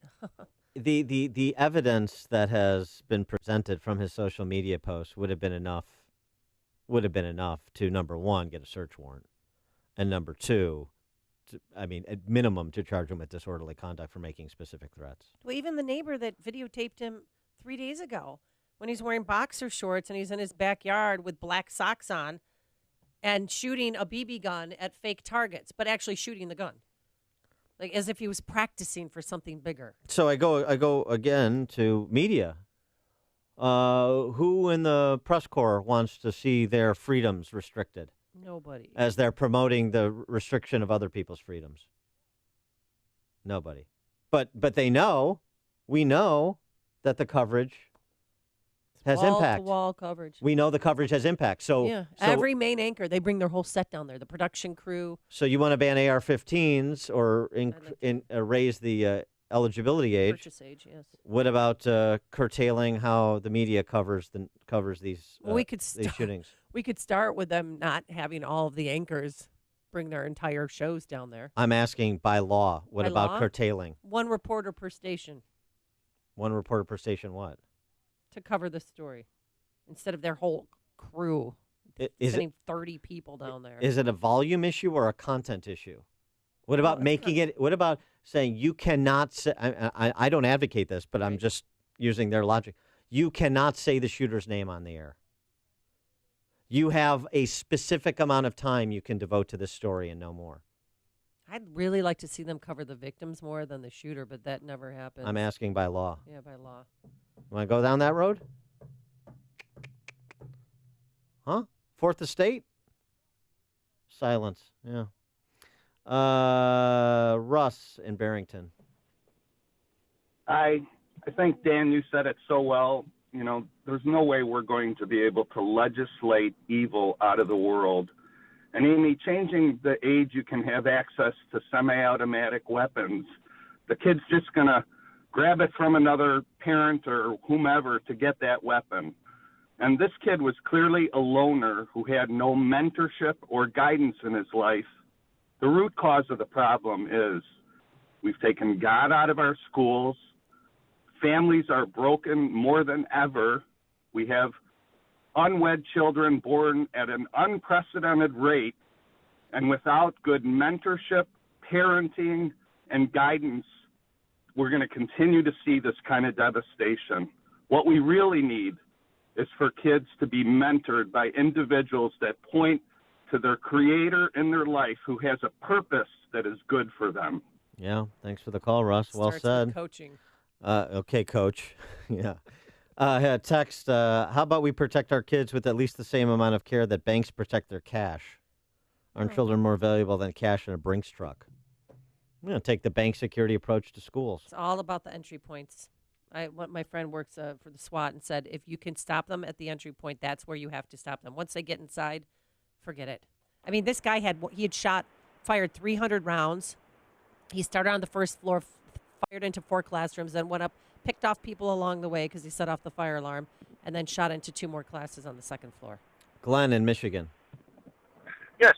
Along the lines of gun violence, I want to start an organization called V2, and that's totally unappreciated about vehicle violence and these high-capacity vehicles that hold a lot of people, and they're big and they're powerful, and I think they should all be banned because on top of that, they have all this plastic stuff on them, and it makes them look mean. And when I see them out on the road, it makes me feel uncomfortable. Mm-hmm. And I get it. Yeah, I get the gist. Thanks Well, for what the call, about the Glenn. Uber driver who dropped him off and he had a backpack, but a big, long black canvas bag? What's in the bag? Well, I mean, I heard some clanking. Come on. I think it's a little premature to start blaming the Uber driver. Uber driver. I mean, owned by honestly. Ram's brother. It's Uber driver's fault. But to Glenn from Michigan's point, Yes. I mean, the terrorist attack in Manhattan on the bike path. Yeah. The terrorist attack in Nice. Berlin. Instrumentality versus evil. The Fourth Estate won't cover that. Except here. Hear about the big stories of the day, then talk about them right here on Chicago's Morning Answer on AM 560. The Answer. Ever since I was little, I imagined owning a bakery. With hard work, I made it happen. But after this weekend's robbery, I realized that I need to protect my dream with security. I've got a great answer for you. Alarm Detection Systems, your local family-owned business, understands the threats you might face. Visit adsalarm.com or call 630-844-6300 and find out how we can protect you. License number 127000143. I'm worried that my employees are costing me a fortune every month in damaged or missing inventory. I'm not sure how to solve this problem or who to turn to. Alarm Detection Systems installs video cameras that watch over your place of business, reduce loss, and increase profits with advanced security. Visit adsalarm.com or call 630-844-6300. That's adsalarm.com or 630-844-6300. Alarm license number 127000143. Our freedom and security are made possible through the service and sacrifice of our military and first responders. The Gary Sinise Foundation provides many outreach programs supporting these brave men and women. Join us. Donate at GarySiniseFoundation.org. Year after every new year, you make the same resolutions for yourself, hoping that one of these times they just might stick. You know, the whole new year, new you thing. You're going to lose weight, quit smoking, eat better, find the love of your life. Well, best of luck to you. How about a resolution that can really happen? One for your business's computer and IT network. It's a goal that can be accomplished and realized instantly with the help of Turnkey IT. 2018 is poised for growth. You can't afford to let your business become sidetracked by poor IT assistance or dated computer hardware or software. Remember, in the changing world of IT, what you upgraded a few years ago may not cut it in the new year. One of the biggest parts of your business infrastructure is your IT network, and if that's not right, the impact can cost you a lot of money. Make your resolution today. Be ready to handle the growth expected in 2018 with your business backbone supported by Turnkey IT. Leave the technical stuff to the pros so you can focus on the important things. Visit turnkey.pro today. Turnkey.pro. What interest rate would you rather pay on your credit card debt? 17% or less than 6% APR? The answer is obvious, Lightstream. Because with Lightstream, you may be able to consolidate credit card debt and dramatically cut your interest rate to as low as 5.49% APR with AutoPay. Plus, radio listeners get an additional rate discount. Just go to lightstream.com/news. With average interest rates on credit card debt at 17% APR, Lightstream could save you thousands in interest. And because Lightstream is a division of SunTrust Bank, one of the nation's largest and strongest financial institutions, you can have complete peace of mind. The application takes just minutes, and there are no fees and no pressure. Just lower rates, one low fixed monthly payment, and huge savings. So if you have good to excellent credit, apply today and get a special interest rate discount when you go to lightstream.com/news. That's lightstream.com/news. Lightstream.com/news. Subject to credit approval. Rates include 0.5% autopay discount available only when you select autopay prior to loan funding. Terms and conditions apply and offers are subject to change without notice. Visit lightstream.com for important information about limits on Lightstream loans. Balance of Nature's fruits and veggies. I'm Mark Gastineau. I played in the NFL for 10 years. I was diagnosed with CTE, with dementia, Alzheimer's, and Parkinson's. The fruits and vegetables that we take from Balance of Nature is the best thing that we could ever do. And I'm calling in now to order extra because of my wife has been taking mine because she sees a difference in me. It is a wonderful thing that Balance of Nature is doing. I hear the testimonies on the radio, but I'm a testimony for myself. And the fruits and vegetables, if I don't take them every single day, my day is not going to go the same. So God bless you, and thank you for what you've done for my wife and I. When you call, use discount code CHICAGO, and we'll take 35% off your first month's order and ship it to you free. Call 800-246-8751 or go online to balanceofnature.com and use discount code CHICAGO. It's news, opinion, insight. It's AM 560, The Answer. WIND, Chicago. New details about the Florida massacre. I'm Kathleen Maloney, Fox News. Authorities releasing a timeline for the deadly high school shooting in Parkland Wednesday afternoon. The 19-year-old Ubers to the school. He readies himself in an east stairwell at 221, walks out and opens fire on classrooms on the first and second floor for only about 3 or 4 minutes. And then he drops his weapons and runs out of the school along with all the other students who were in a panic. Fox's Rob Schmidt in Parkland. Nicholas Cruz made his first court appearance yesterday. Fox's Eben Brown is live in Broward County. Yeah, Kathleen, a judge didn't even considering letting shooting suspect Nicholas Cruz out before trial. And I find probable cause. I further find the proof of guilt to be evident or the presumption great. Therefore, Mr. Cruz, you're going to be held without bond until further order of the court. Cruz appeared in restraints in his jail uniform, not speaking much except to acknowledge his right to remain silent. His public defender attorney described Cruz as broken. No word yet on whether or not prosecutors will seek a death penalty, but in a police affidavit, Cruz admits he was the gunman, Kathleen. Thanks, Eben. Mitt Romney makes it official. I have decided to run for United States Senate because I believe I can help bring Utah's values and Utah's lessons to Washington. Utah is a better model for Washington than Washington is for Utah. Romney was the Republican candidate for president in 2012 and a former governor of Massachusetts. He's running for the seat being vacated by Orrin Hatch after more than 40 years in the Senate. The Senate failed to pass an immigration bill before the president's weekend holiday. A large group of Republicans rejected a proposal pushed by President Trump. Senators also defeated a bipartisan plan offering a compromise that would have protected young immigrants brought to the U.S. by their parents. Fox News, fair and balanced.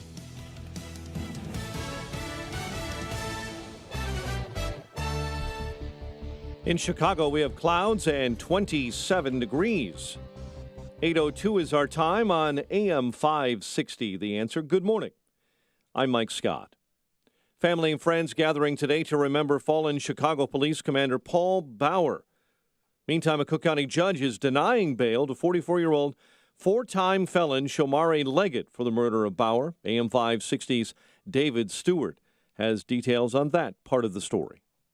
Outside the courthouse, State's Attorney Kim Foxx said that during the Tuesday struggle in a stairwell outside the Thompson Center, Commander Bauer never had a chance to draw his gun before Shomari Leggett fired 7 times, hitting Bauer 6 times. Commander Bauer's weapon was holstered and secured when his body was found. At a separate event, Mayor Emanuel asked for continued prayers for Bauer's wife and daughter. We have a wife, a mother, and a daughter. Alone. Visitation for Bauer is at the Nativity of Our Lord Church in Bridgeport, and funeral services will be there Saturday morning. David Stewart, NBC News Radio, Chicago. Cook County jail officials planning to take action against several inmates seen clapping as the suspected killer of a Chicago police commander was escorted from his first court hearing. Surveillance video shows inmates in a holding cell yesterday clapping for Shomari Leggett as he walks by with arms and legs shackled. Jail officials intend to transfer those inmates to jails outside of Cook County. West Chicago High teachers are avoiding a strike. Negotiators for High School District 94 and its teachers union reached a tentative contract agreement last night. Chicago sports, Blackhawks fall to the Ducks. College hoops, some upsets. Last night, Houston took down number 5 Cincinnati. In the Big Ten, Wisconsin beat number 7 Purdue, and Penn State demolished number 9 Ohio State. Illinois and Indiana meet Sunday at the State Farm Center. 8:04, time for the AM 560 Business Beat from the Fox Business Network, a service of Turnkey.pro. Here's Jenny Casola. From the Fox Business Network, stocks rose for a 5th straight session yesterday, helped by Apple. Apple shares rose more than 3% following the disclosure that Warren Buffett's Berkshire Hathaway increased its investment in Apple. Coca-Cola's quarter was better than expected. It lost money, but that is because of a one-time expense related to the new tax law. Excluding that expense, Coca-Cola's earnings top forecasts. FedEx says it found no evidence that any private information was misappropriated on an unsecured server discovered earlier this month. Security research firm Cromtech says the server stored more than 119,000 scanned documents. The information was collected by a company FedEx owned in 2014, Bongo International. The FedEx spokesman says the information's now secure. The Dow is up 306 yesterday. With the Fox Business Report, I'm Jenny Cosola. 8:05, a check of traffic and weather on the way next on AM 560. Message and data rates may apply. Warranty good as long as you own your mattress. Details at nectarsleep.com. When we told the mattress industry we were going to create the most comfy mattress the world had ever seen, they said, no way. And when we said we'd offer our memory foam mattress at a price that's hundreds less than the showrooms, they said, yeah, right. So we went one step further and said, we'll let customers enjoy it for a full 365 nights with free no-hassle returns. They said, you're crazy.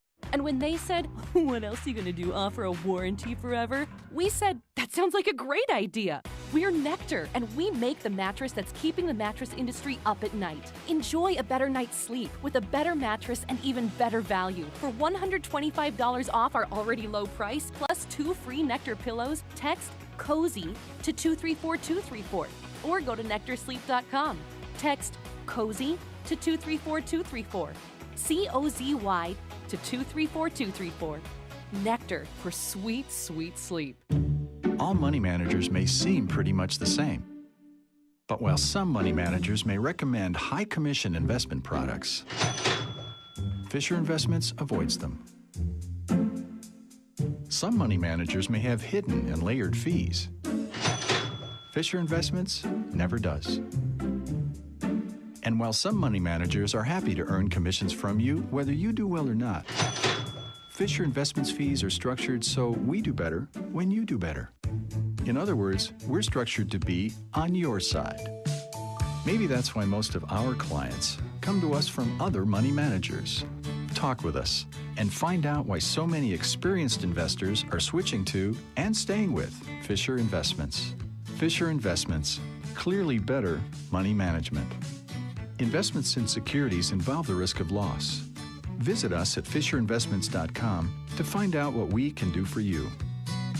Want to know the secret that all those flipping houses gurus won't tell you? Flipping multi-unit properties is easier and more profitable than flipping single-family homes. With over 17 years of experience, we here at RE Mentor will show you the art of buying and selling multi-unit properties. Come spend the afternoon or evening with our team of experts, and we'll show you how to put $10,000 to $30,000 in your pocket over the next 90 days. This 2-hour class will teach you the art of the multi-unit flip and long-term hold. You'll learn how to buy, hold, and sell multi-unit multi-unit properties with no money down, no credit, and no risk. You risk nothing but have everything to gain. This intensive 2-hour real estate class is coming to the Chicago area soon. Call 800-559-1577 to secure your seat. This seminar is free to the first 30 people that call. Change your life now and learn the art of the multi-unit flip or long-term hold. Call 800-559-1577.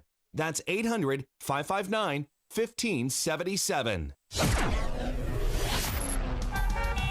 8:08 and a check of the roads in the Alarm Detection Systems Traffic Center. Here's Jim. Thanks, Mike. Northwest side, Diversey remains closed between Larrabee and Cicero after a reported crash and stabbing. Edens has cleared up. It's delay-free, but Kennedy has stop-and-go traffic Irving Park to the Burn Circle. 40 minutes O'Hare to downtown, 30 from Montrose, 32 in the Express. Outbound 12 minutes to Montrose, 30 to the airport, the Eisenhower. 1 hour, 390 to downtown, 44 minutes from Manheim. Outbound 34 to 390. Stevenson, 58 minutes, 355 to Lakeshore Drive. Outbound 36. Ryan, 33 minutes, 95 to downtown. Bishop Ford, 23 minutes, 8094 to the Merge. Northbound Tri-State delays are from 95th to the Hinsdale Oasis and from the Reagan Tollway to Irving Park. Veterans Memorial stop and go. From the Boughton Toll to the Reagan Tollway. The other tollways are good. Traffic answers when you need them most. I'm Jim Talamonte, and AM 560, The Answer. Chicago's Morning Answer continues next. Your official Chicagoland weather forecast with meteorologist Kevin Snyder. Increasing amounts of sunshine today with a high 31, then a mainly clear night, low 11. Tomorrow, a little snow in the afternoon, coating to an inch, otherwise mostly cloudy, high 37, and a mainly clear night, low 19. I'm Kevin Snyder on AM 560, The Answer. 32 at O'Hare. Next news, 8:30. Chicago's Morning Answer with Dan and Amy continues next on AM 560, The Answer. This hourly segment is brought to you by Mortgage Makeovers, a show walking you through stress-free mortgage options. Mortgage Makeovers, Sunday afternoons at 1 on AM 560, The Answer. This is Chicago's Morning Answer with Dan Proft and Amy Jacobson on AM 560. The Answer.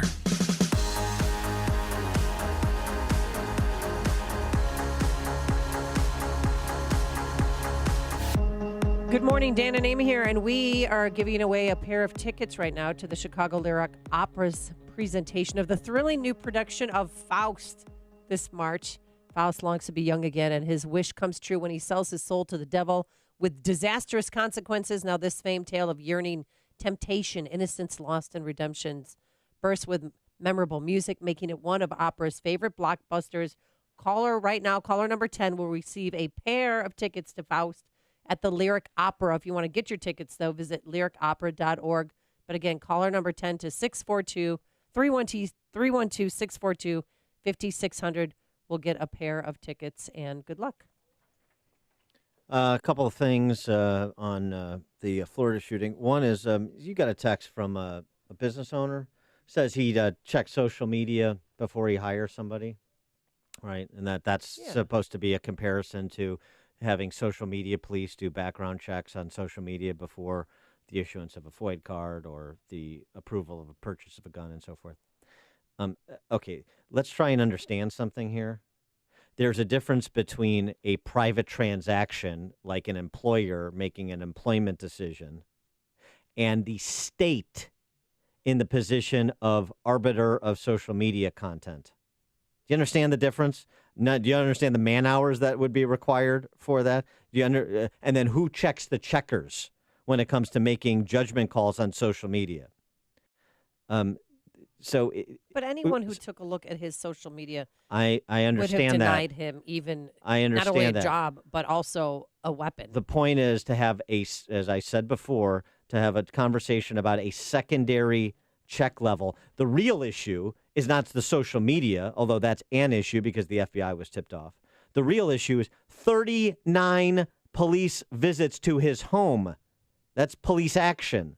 So a secondary level check, if you've had the police to your home and this is all archived information, then that would be something that perhaps you'd set that application aside and you would say, well, we need a special investigative arm of the background check to go look into this more deeply, to contact local law enforcement. Let's put a hold on this one until we get more information. Yeah, That's much different than making judgment calls on Facebook posts. Right. Well, there was never a restraining order or any charges filed against them. They just that's just visited the home that many times. That's and the been issue. Expelled 3 times, and it's awful. Right. Had there been arrests, it would have been a different issue. Yeah, he would have never been able to purchase the gun. The other thing, just to note on this too, is the compassion of the left. Andrew Pollock posted on social media yesterday. He and I think his wife in their car. He's holding up a picture of his daughter Meadow, and he was searching for her yesterday. He then, searching for her Wednesday. He then yesterday found out that, quote, she's gone. Meadow Pollock was one of the 17 that were murdered in Florida.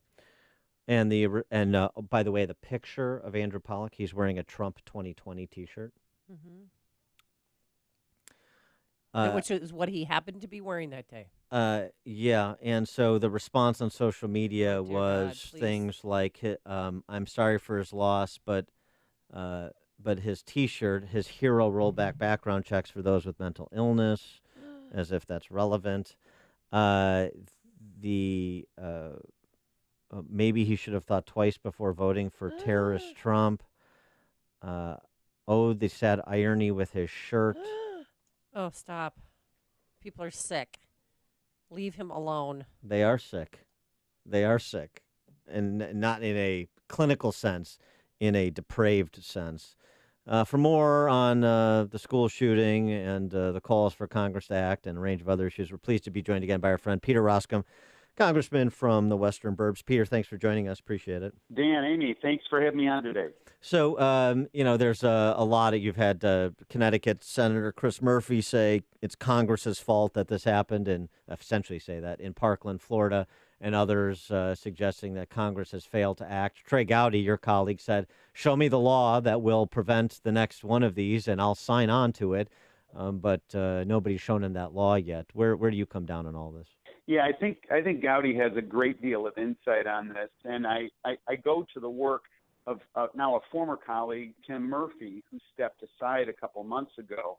But Tim Murphy was really driving the national discussion on Capitol Hill as it relates to mental illness and to be very forward-thinking. And Murphy put it in a way that I think was easy to relate to. He said, look, some people want to take all guns away from everybody, and he said, we want to make sure that we take guns away from certain people. And that's the discernment that we need here. And I think the way Trey Gowdy framed it up, that's a simple thing. I mean, it's a clear framing of the issue.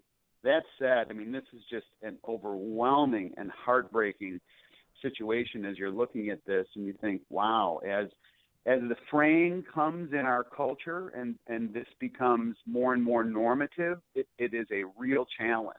So I don't think anybody comes into this with hubris saying, oh, here's the one easy thing that we're going to do that's going to fix these situations. This is a crisis. It's a cultural crisis that everybody's trying to get their hands around. Well, what do you think about raising the purchasing age for an AR-15 from 18 to 21? Because you have to be 21 to buy a pistol. Why can't you be 21 to buy a semi-automatic?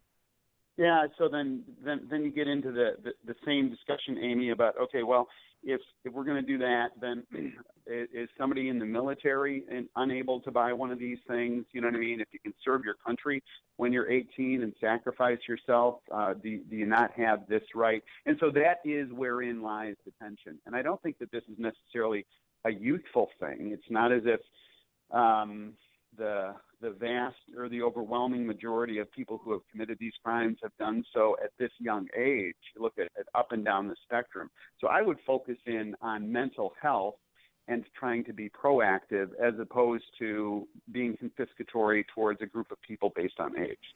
Other topics Congress is attempting to tackle includes a deal on DACA and border security. That went nowhere fast in the Senate yesterday. 4 different versions of a deal shot down by members of the Senate. And that much to the chagrin of Mitch McConnell, what do you think the prospects are for something approximating what Trump proposed in terms of a deal on DACA/border security? Yeah, I think it is so fascinating. So you look at all the chest pounding on the part of the left over the past couple of months, and they've really lost their way. I mean, number one, they shut the government down in order to move forward on DACA and realized the country was not with them. And now, as they're trying to make proposals, I think they're really they didn't calculate on Donald Trump basically saying, okay, I'll see your proposal and I'll raise your proposal. And that this is a group, remember, that when Pelosi was Speaker and Reid was the leader and Obama was in the White House, they could have done anything they wanted on this issue, but they chose not to. Why did they choose not to? Because they want the issue. There's a group of them that want the issue. They don't want a remedy. And so this is a group that has a very hard time saying yes for an answer. Senator Cruz said yesterday on Fox and Friends that, look, if we do amnesty, and I think he may have been even in a part of a deal, but if we do amnesty, we're going to lose Congress, and Speaker Pelosi will then impeach Donald Trump. I guess there's two parts to that question. Number one, do you think if Republicans lost the House, they would move on impeachment? And number two, do you think the deal that's cut, if there is a deal to be cut, will be impactful in terms of who controls the House after November? I think it depends on what Donald Trump's disposition is on this. I was talking with a member of Congress yesterday who represents a district that Trump got, in the high 70s and has an approval rating that is just skyrocketing. And he said, look, if Donald Trump came out and said this is a good deal, he said my political base at home would celebrate it and they would be with him. It's just sort of a personality phenomenon on that. So I think Trump has the capacity of putting an imprimatur of approval on something that others couldn't. The old only Nixon could go to China observation. What happens if Nancy Pelosi is Speaker of the House in the next Congress? The pressure that would come from the left on the Democrats to move, on an impeachment resolution, I think would take people's breath away. And I think that the whole dynamic of the Trump presidency would fundamentally shift. And if they didn't move articles of impeachment, they would be whistling up every administration official for investigation after investigation after investigation, and it would completely hamstring the goals of the administration. He is Congressman Peter Roskam, 6th District out in the Western Burbs. Peter, thanks for joining us. Appreciate it. Thanks, guys. And he joined us on our turnkey.pro answer line. Listen to podcast of Dan and Amy from the AM 560 mobile app. Download it today at 560theanswer.com/mobile. Coming up, Chicago prepares to say goodbye to Commander Bauer. But first, here's your forecast. It's going to be colder. We're going to have some clouds. As you can see, there's clouds right now, but some sunshine by the afternoon, a high of 31 degrees. Then tonight, a low of 11. And your weekend looks like this. Saturday, some snow in the afternoon, up to an inch, a high of 37. And on Sunday, mostly sunny, breezy in the afternoon, but warmer, a high of 44. And on Monday, we're going to have rain, but we could hit a high of 60 degrees. So, Dan, make your tea time. Now let's get into the Alarm Detection Systems Traffic Center. Getting ready for a 3-day weekend. Here's Jim Talamonte. That's right, Amy and Dan. Good morning. Crystal Lake, we got a closure of Main Street right now between Crystal Lake Avenue and Congress Parkway with blocked down power cables in that area on Main Street. Northwest side of Chicago, Diversity's closed. Laramie and Cicero for crash and reported stabbing. The Aidens is delay-free. Kennedy, 46 minutes O'Hare to downtown. 36 from Montrose. 34 in the Express. Outbound 29 at the airport, slow Montrose to Sayre. The Eisenhower, 55 minutes, 390 to downtown. 36 from Manheim. Outbound 37 to 390. Stevenson, an hour and 4 minutes, 355 to the drive. Outbound 36 minutes. The Ryan, 32 minutes, 95 to downtown. Northbound Tri-State still heavy from the Reagan Tollway to the Hinsdale Oasis. And check that, from 95th to the Hinsdale Oasis. And from the Reagan Tollway to Irving Park. The other tollways are fine as we head into that President's Day weekend. Jim Talamonte in the Alarm Detection Systems Traffic Center. Do you have sleep apnea? Are you tired of dragging your big, bulky CPAP device with you whenever you leave home? Yeah, well, I was too. That's why I'm so glad I called to try the Transcend Mini CPAP for 10 nights. I can't imagine living without it now. My Transcend is about as small as a soda can and weighs less than a pound. That's less hassle to carry than my shaving kit. Plus, I was able to add a battery pack that's as tiny as a deck of cards. But hey, that's not all. Transcend is FAA compliant too, which means I can finally sleep comfortably while flying. Heck, I can sleep comfortably anywhere now.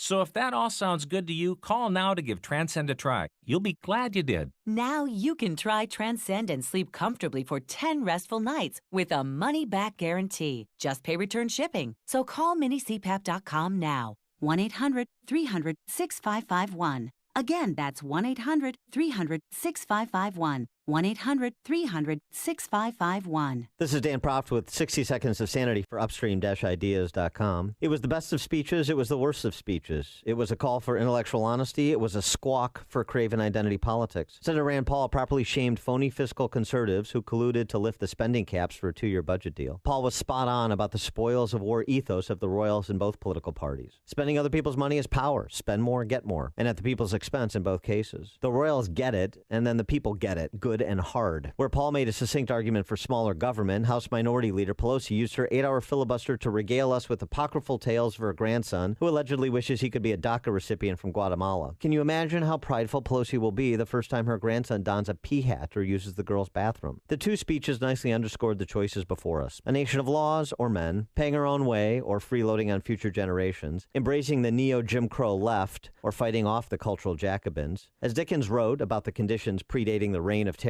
we had everything before us, we had nothing before us. When hiring, you don't have time to waste. You need to get to a short list of qualified candidates fast. That's why you need Indeed.com. Daryl is hired with Indeed. Using the site saves me a lot of time. It makes my job so much easier. Post a job in minutes. Set up screener questions. Then zero in on qualified candidates using an intuitive dashboard. Your time is precious. Let Indeed help you get to your short list of qualified candidates. Post a job at Indeed.com/hire. Search for greatness. Search Indeed. You're up before dark 30. You don't ask for medals or even a pat on the back. But if all your hard work is indeed its own reward, then consider the new Ram Limited Tungsten Edition as a bonus. Natura Plus leather seating, premium projector headlamps, suede headliner, packaged in the highly capable, hard-working truck you'd expect from Ram. Keep doing what you do, but who says you can't do it in a nicer truck? The new Ram Limited Tungsten, the most luxurious Ram truck ever. Ram is a registered trademark of FCA US LLC. Did you know that studies have shown that we need over 10 servings of fruits and veggies every single day? If you're like me, it's hard to find the time and money to prepare and eat all of those fruits and vegetables.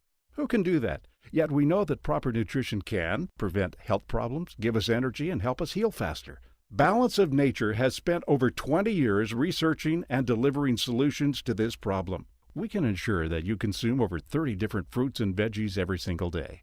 Our capsules are filled with 100% real whole foods. There isn't a single thing added to Balance of Nature products. They're pure. We spent an incredible amount of time on the quality of our products. We do this for you. We do it for our own families. Give yourself a break and give your body what it needs. Call now to receive 35% off your first Balance of Nature order.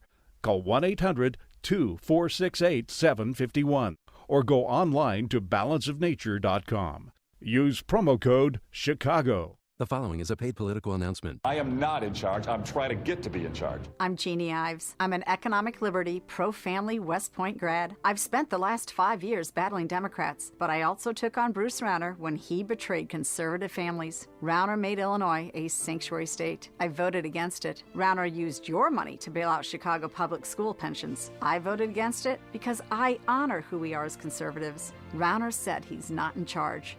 With your help, I'll lead the charge. Paid for by Ives for Illinois. I am not in charge. I'm trying to get to be in charge. I'm Jeannie Ives. I'm an economic liberty, pro-family West Point grad. I've spent the last 5 years battling Democrats, but I also took on Bruce Rauner when he betrayed conservative families. Rauner made Illinois a sanctuary state. I voted against it. Rauner let Republicans surrender to Madigan on the income tax hike. I voted against it because I honor who we are as conservatives. Rauner said he's not in charge.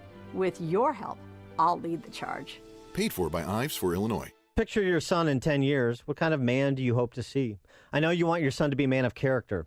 It's Dan Proft, and I urge you to consider Northridge Prep, ranked the #1 best all-boys school in Illinois for 2 years running, and a top 100 high school in America from U.S. News. Don't miss their open house on March 25th. Northridge Prep is an independent Catholic school for boys in grades 6 through 12 located in Niles. There's no brainwashing that's prevalent elsewhere. They instill the traditional values that you hold as parents. Northridge Prep is all boys with an all-male faculty. They celebrate your son's natural enthusiasm and energy. It's a good place to be a boy. Every teacher is a great role model who gets to the hearts of their students. Their demanding liberal arts curriculum produces well-rounded men with the ability to think for themselves. Grads go on to the best universities, including the Ivy League, and have top athletics and arts programs. I strongly encourage you to attend Northridge Prep's open house on March 25th. To learn more, visit northridgeprep.org.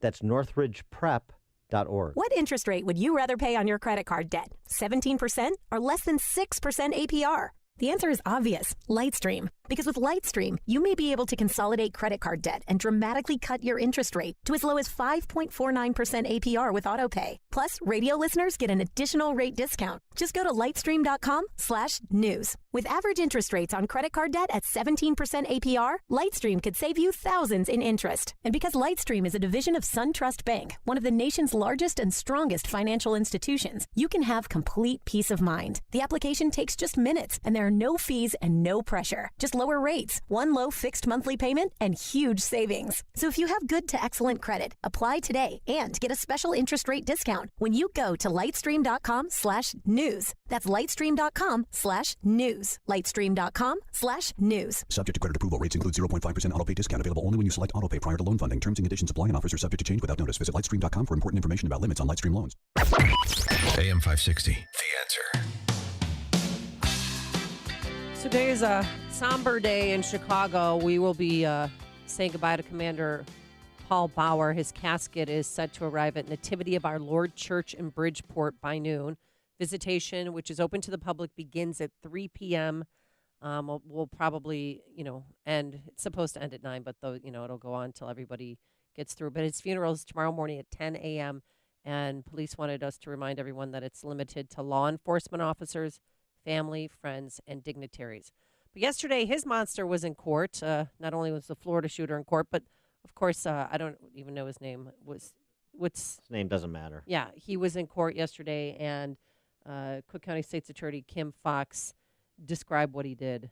Commander Bauer suffered 6 separate gunshot wounds to his head, neck, torso, back, and wrist. Yeah. And he was denied bond. There was plenty of police officers with black ribbons over their badges that took up every single seat in that courtroom. And he walked in, he had a Bears jersey on. And you were saying that when he went through the halls at Cook County, Mike Scott reporting that the inmates were applauding, to which I suggested that maybe Byron Hadley pay a visit to those inmates. Pretty good idea. Yeah. Coming up on Chicago's Morning Answer. We're going to talk to famed FBI criminal profiler, now retired, James Fitzgerald. He was the lead on the Unabomber case. Did the FBI drop the ball on the Florida shooter, or is that unfair 2020 hindsight? We're going to ask him at 8:38. But first, into the newsroom we go. Here's Mike Scott. 29 degrees, skies are cloudy. The suspect, one of the worst school shootings in U.S. history, confessing to killing 17 in South Florida. 19-year-old Nicholas Cruz admitting to opening fire with a rifle at Marjorie Stoneman Douglas High. Cruz apparently talked with police after being read his rights. He's facing 17 counts of premeditated murder and being held without bond. Immigration reform looks to be stalling in the Senate. 4 bills failed to muster up enough votes to clear the 60-vote threshold yesterday. Former Republican presidential candidate Mitt Romney now officially in the race to be Utah's next U.S. Senator. I have decided to run for United States Senate because I believe I can help bring Utah's values and Utah's lessons to Washington. Utah is a better model for Washington than Washington is for Utah. Romney posting a 2-minute video with that announcement on it this morning. The former presidential candidate has actually lived in Utah since 2013.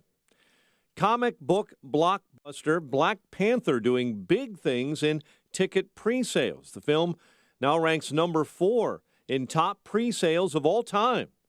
It's actually a big win considering the top 3 pre-sold movies of all time include the 3 latest Star Wars films. It may bring in as much as $170 million in the opening weekend. Family and friends will be gathering today to remember fallen Chicago Police Commander Paul Bauer. His funeral takes place tomorrow. Visitation today at Nativity of Our Lord Catholic Church on the south side. West Chicago high school teachers avoid a strike. Negotiators for the District 94 and its teachers reach a tentative contract agreement last night. A federal jury in Chicago finds a Cook County judge, Jessica O'Brien, guilty in a $1 million federal mortgage fraud scheme. After a 6-day trial, O'Brien was convicted of scamming mortgage lenders in the purchase of 2 Southside properties more than 10 years ago before she was elected to the bench. And even though her crimes occurred prior to her time as a judge, she is likely to be forced to resign. Chicago sports. Blackhawks fell to the Ducks 3-2. College hoops tonight. UIC is at Green Bay. Tomorrow, Northwestern will host number 1 Michigan State. In the ACC, Notre Dame travels to Boston College. In the MAC, our Northern Illinois Huskies entertain Western Michigan.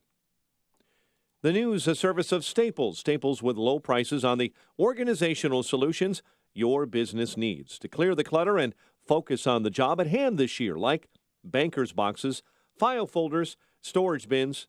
Less time equals more success. Visit staples.com for more.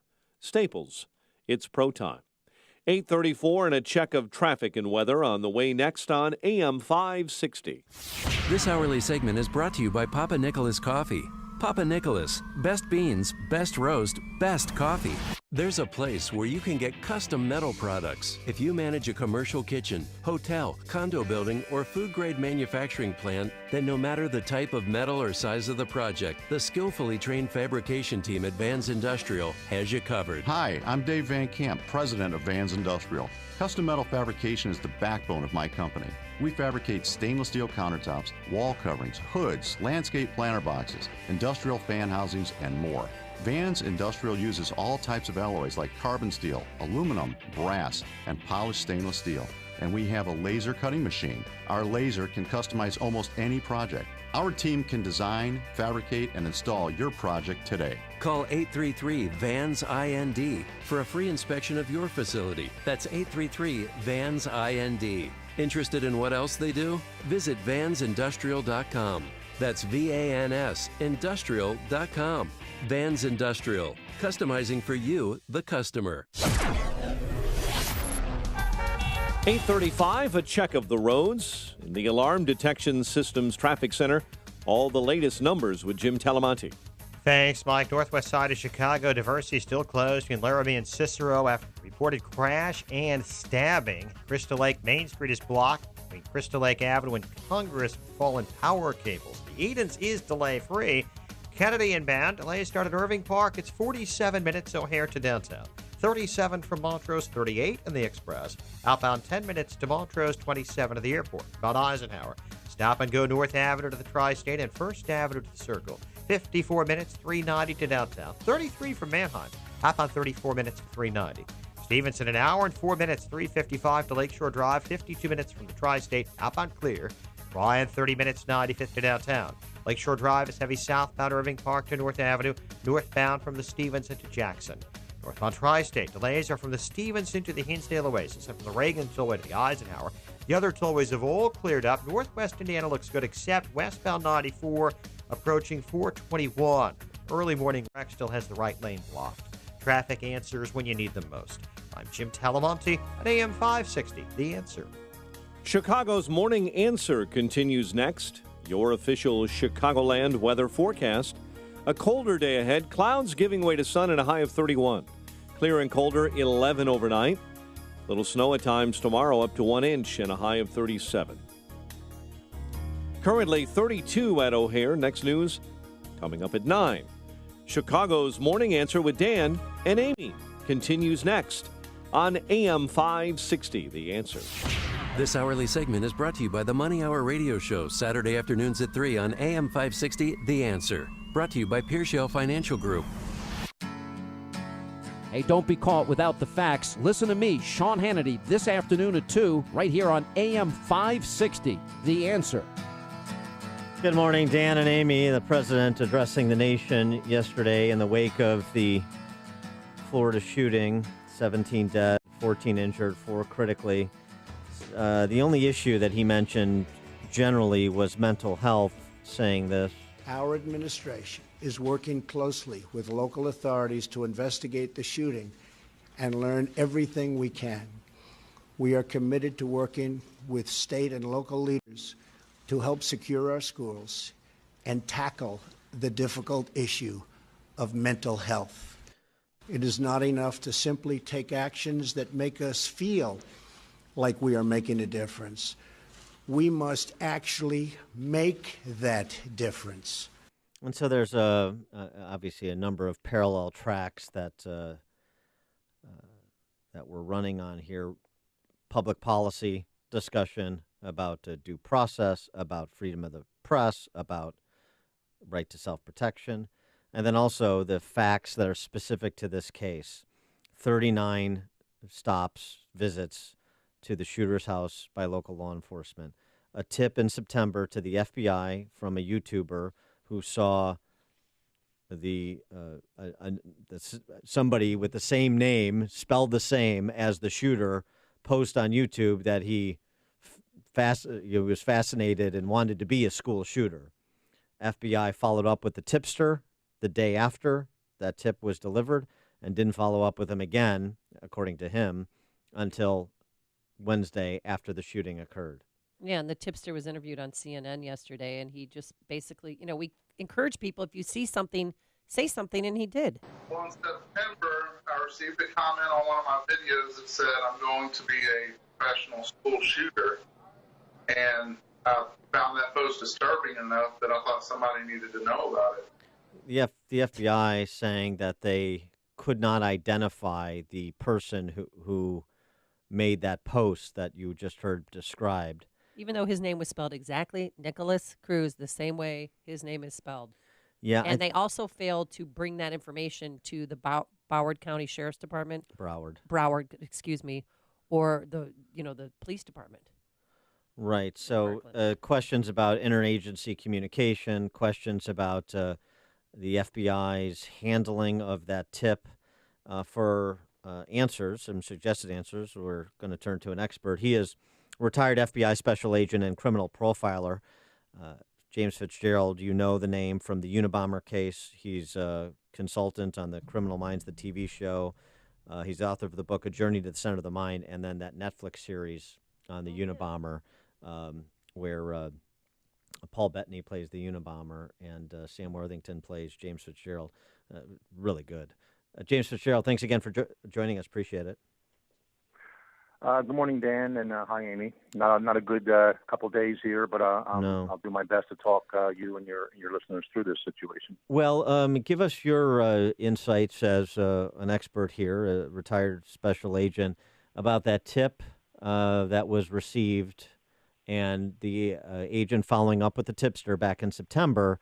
But then again, according to the tipster, no communication from that point till after the shooting occurred on Wednesday, and the FBI saying just that we couldn't identify the actual individual behind that post, and so, so nothing was done, apparently.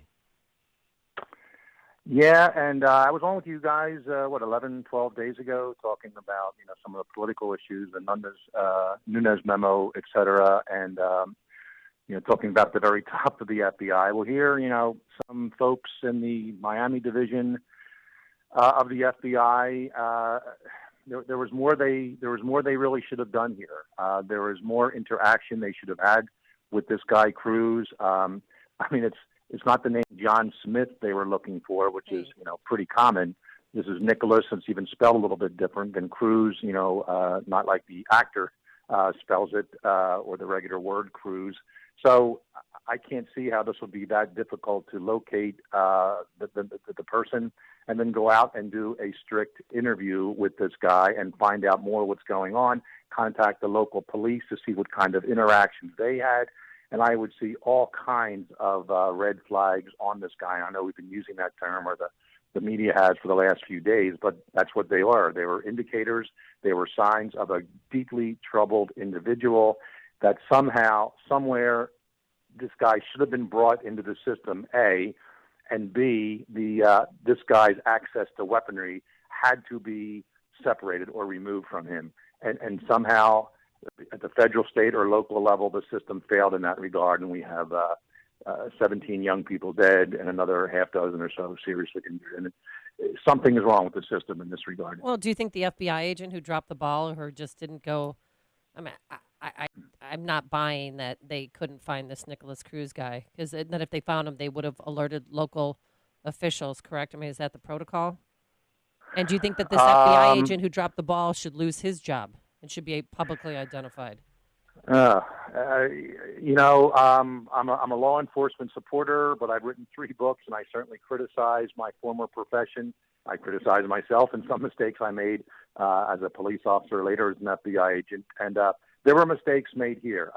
Whether the agent tried to do something and his or her supervisor said no, or a supervisor in Washington, D.C. said no. And remember, there has to be a federal nexus for the FBI to investigate. And the federal nexus in this case was an interstate threat.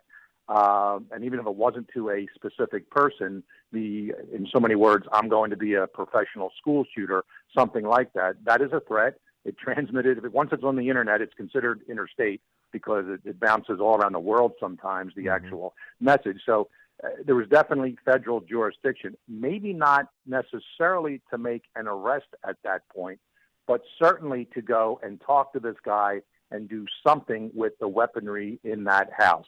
Get some sort of a court order, obviously from a federal or local judge, and somehow remove the weaponry from a guy who's going to write something like that, and let him get a lawyer and then argue his way back before another judge to get those weapons. And hopefully that other judge wouldn't give it to him. But we need to get, we need to look at this from, a macro perspective, a micro perspective, to try to get, separate, these kinds of people, the Nicholas Cruzes of the world, from their dangerous weapons. And that's something that just has to be initiated throughout this country. I know the president is meeting with the governors in the next week or two of many states, and I hope they can come up with some plan. I actually have a few ideas in that regard.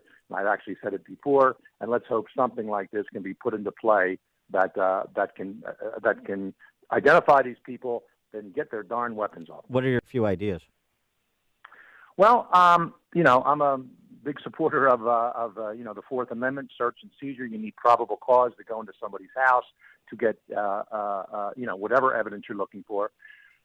But maybe today we need something a little bit different. We need some kind of a provisional search warrant application. And if certain criteria are met, we can actually put a quantitative score to it. This would have to be passed on the federal level. Of course, Congress works so slow. But boy, it'd be nice to see if the Dems and the Republicans, work together for once. And within a few weeks, this is passed. Maybe it could be an executive order. I'm not sure exactly how this will work.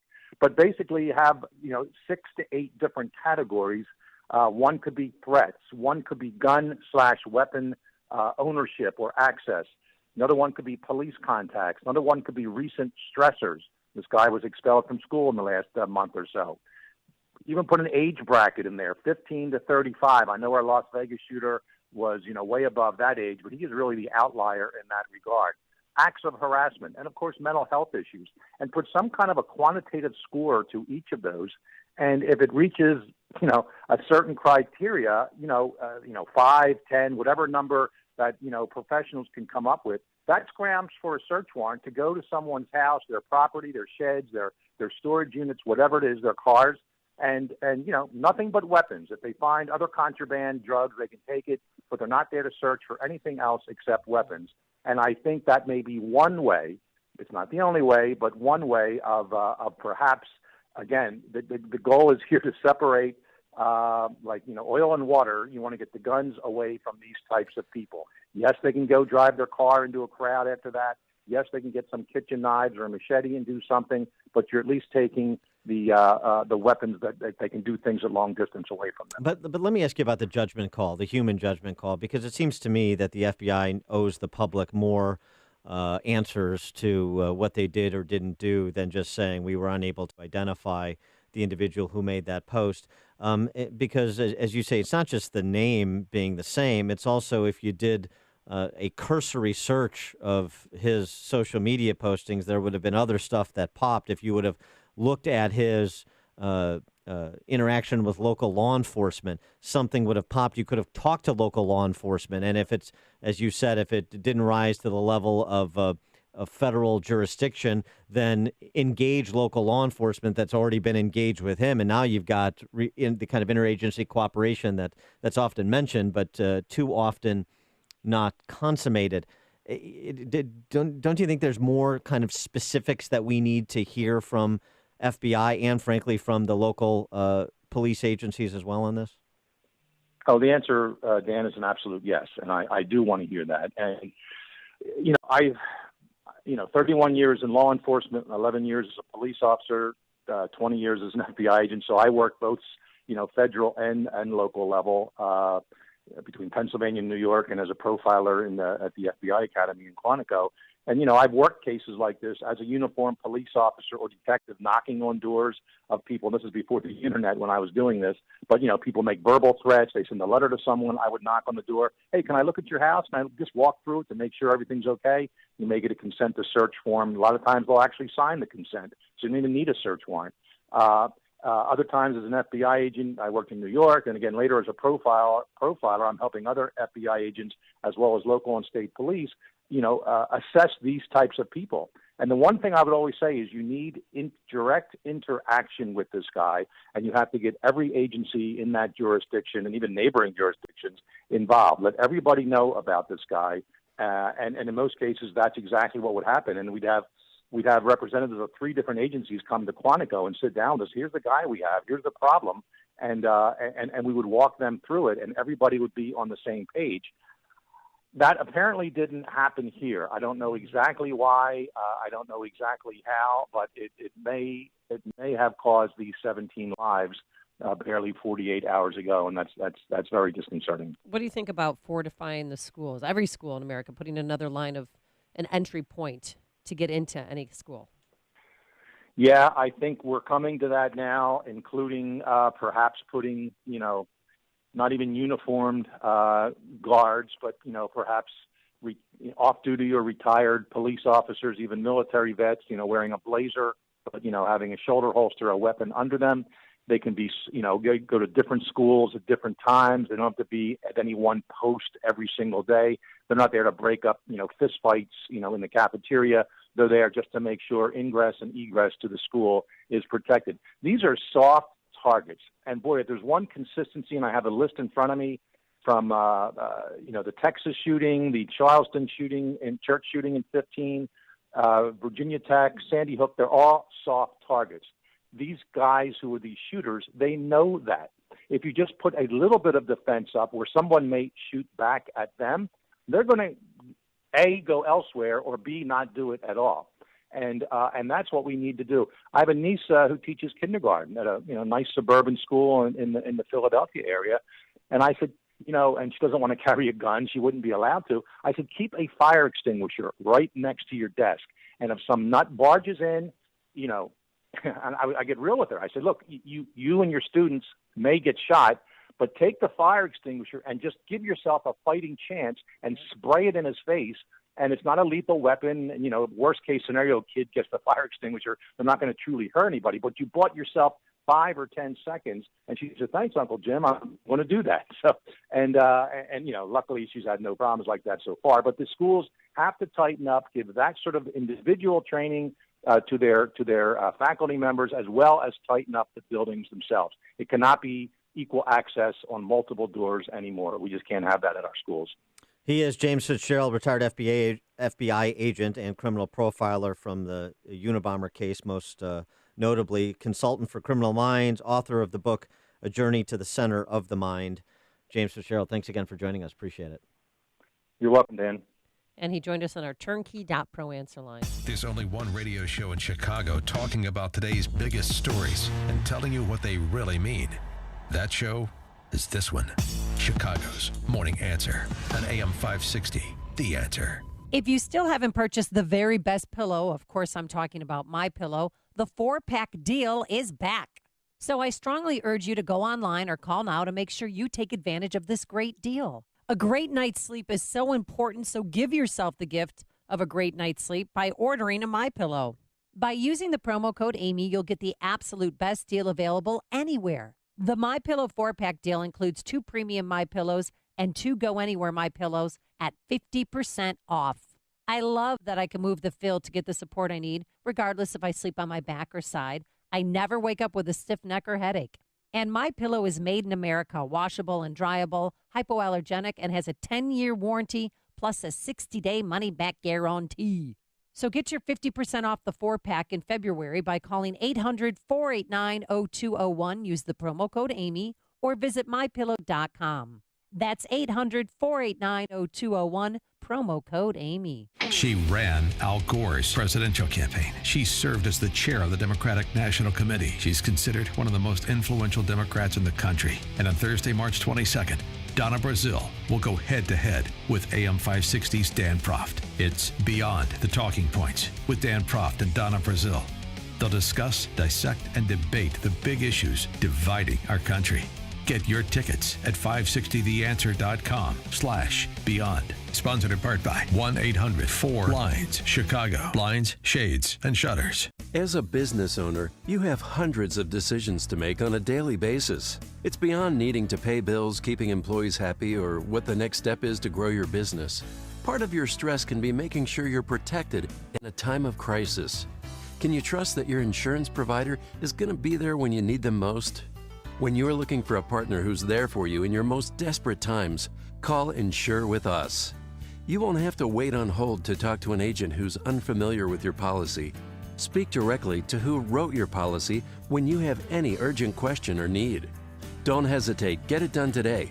Get a free quote in less than 24 hours at lowcostinsurance.biz.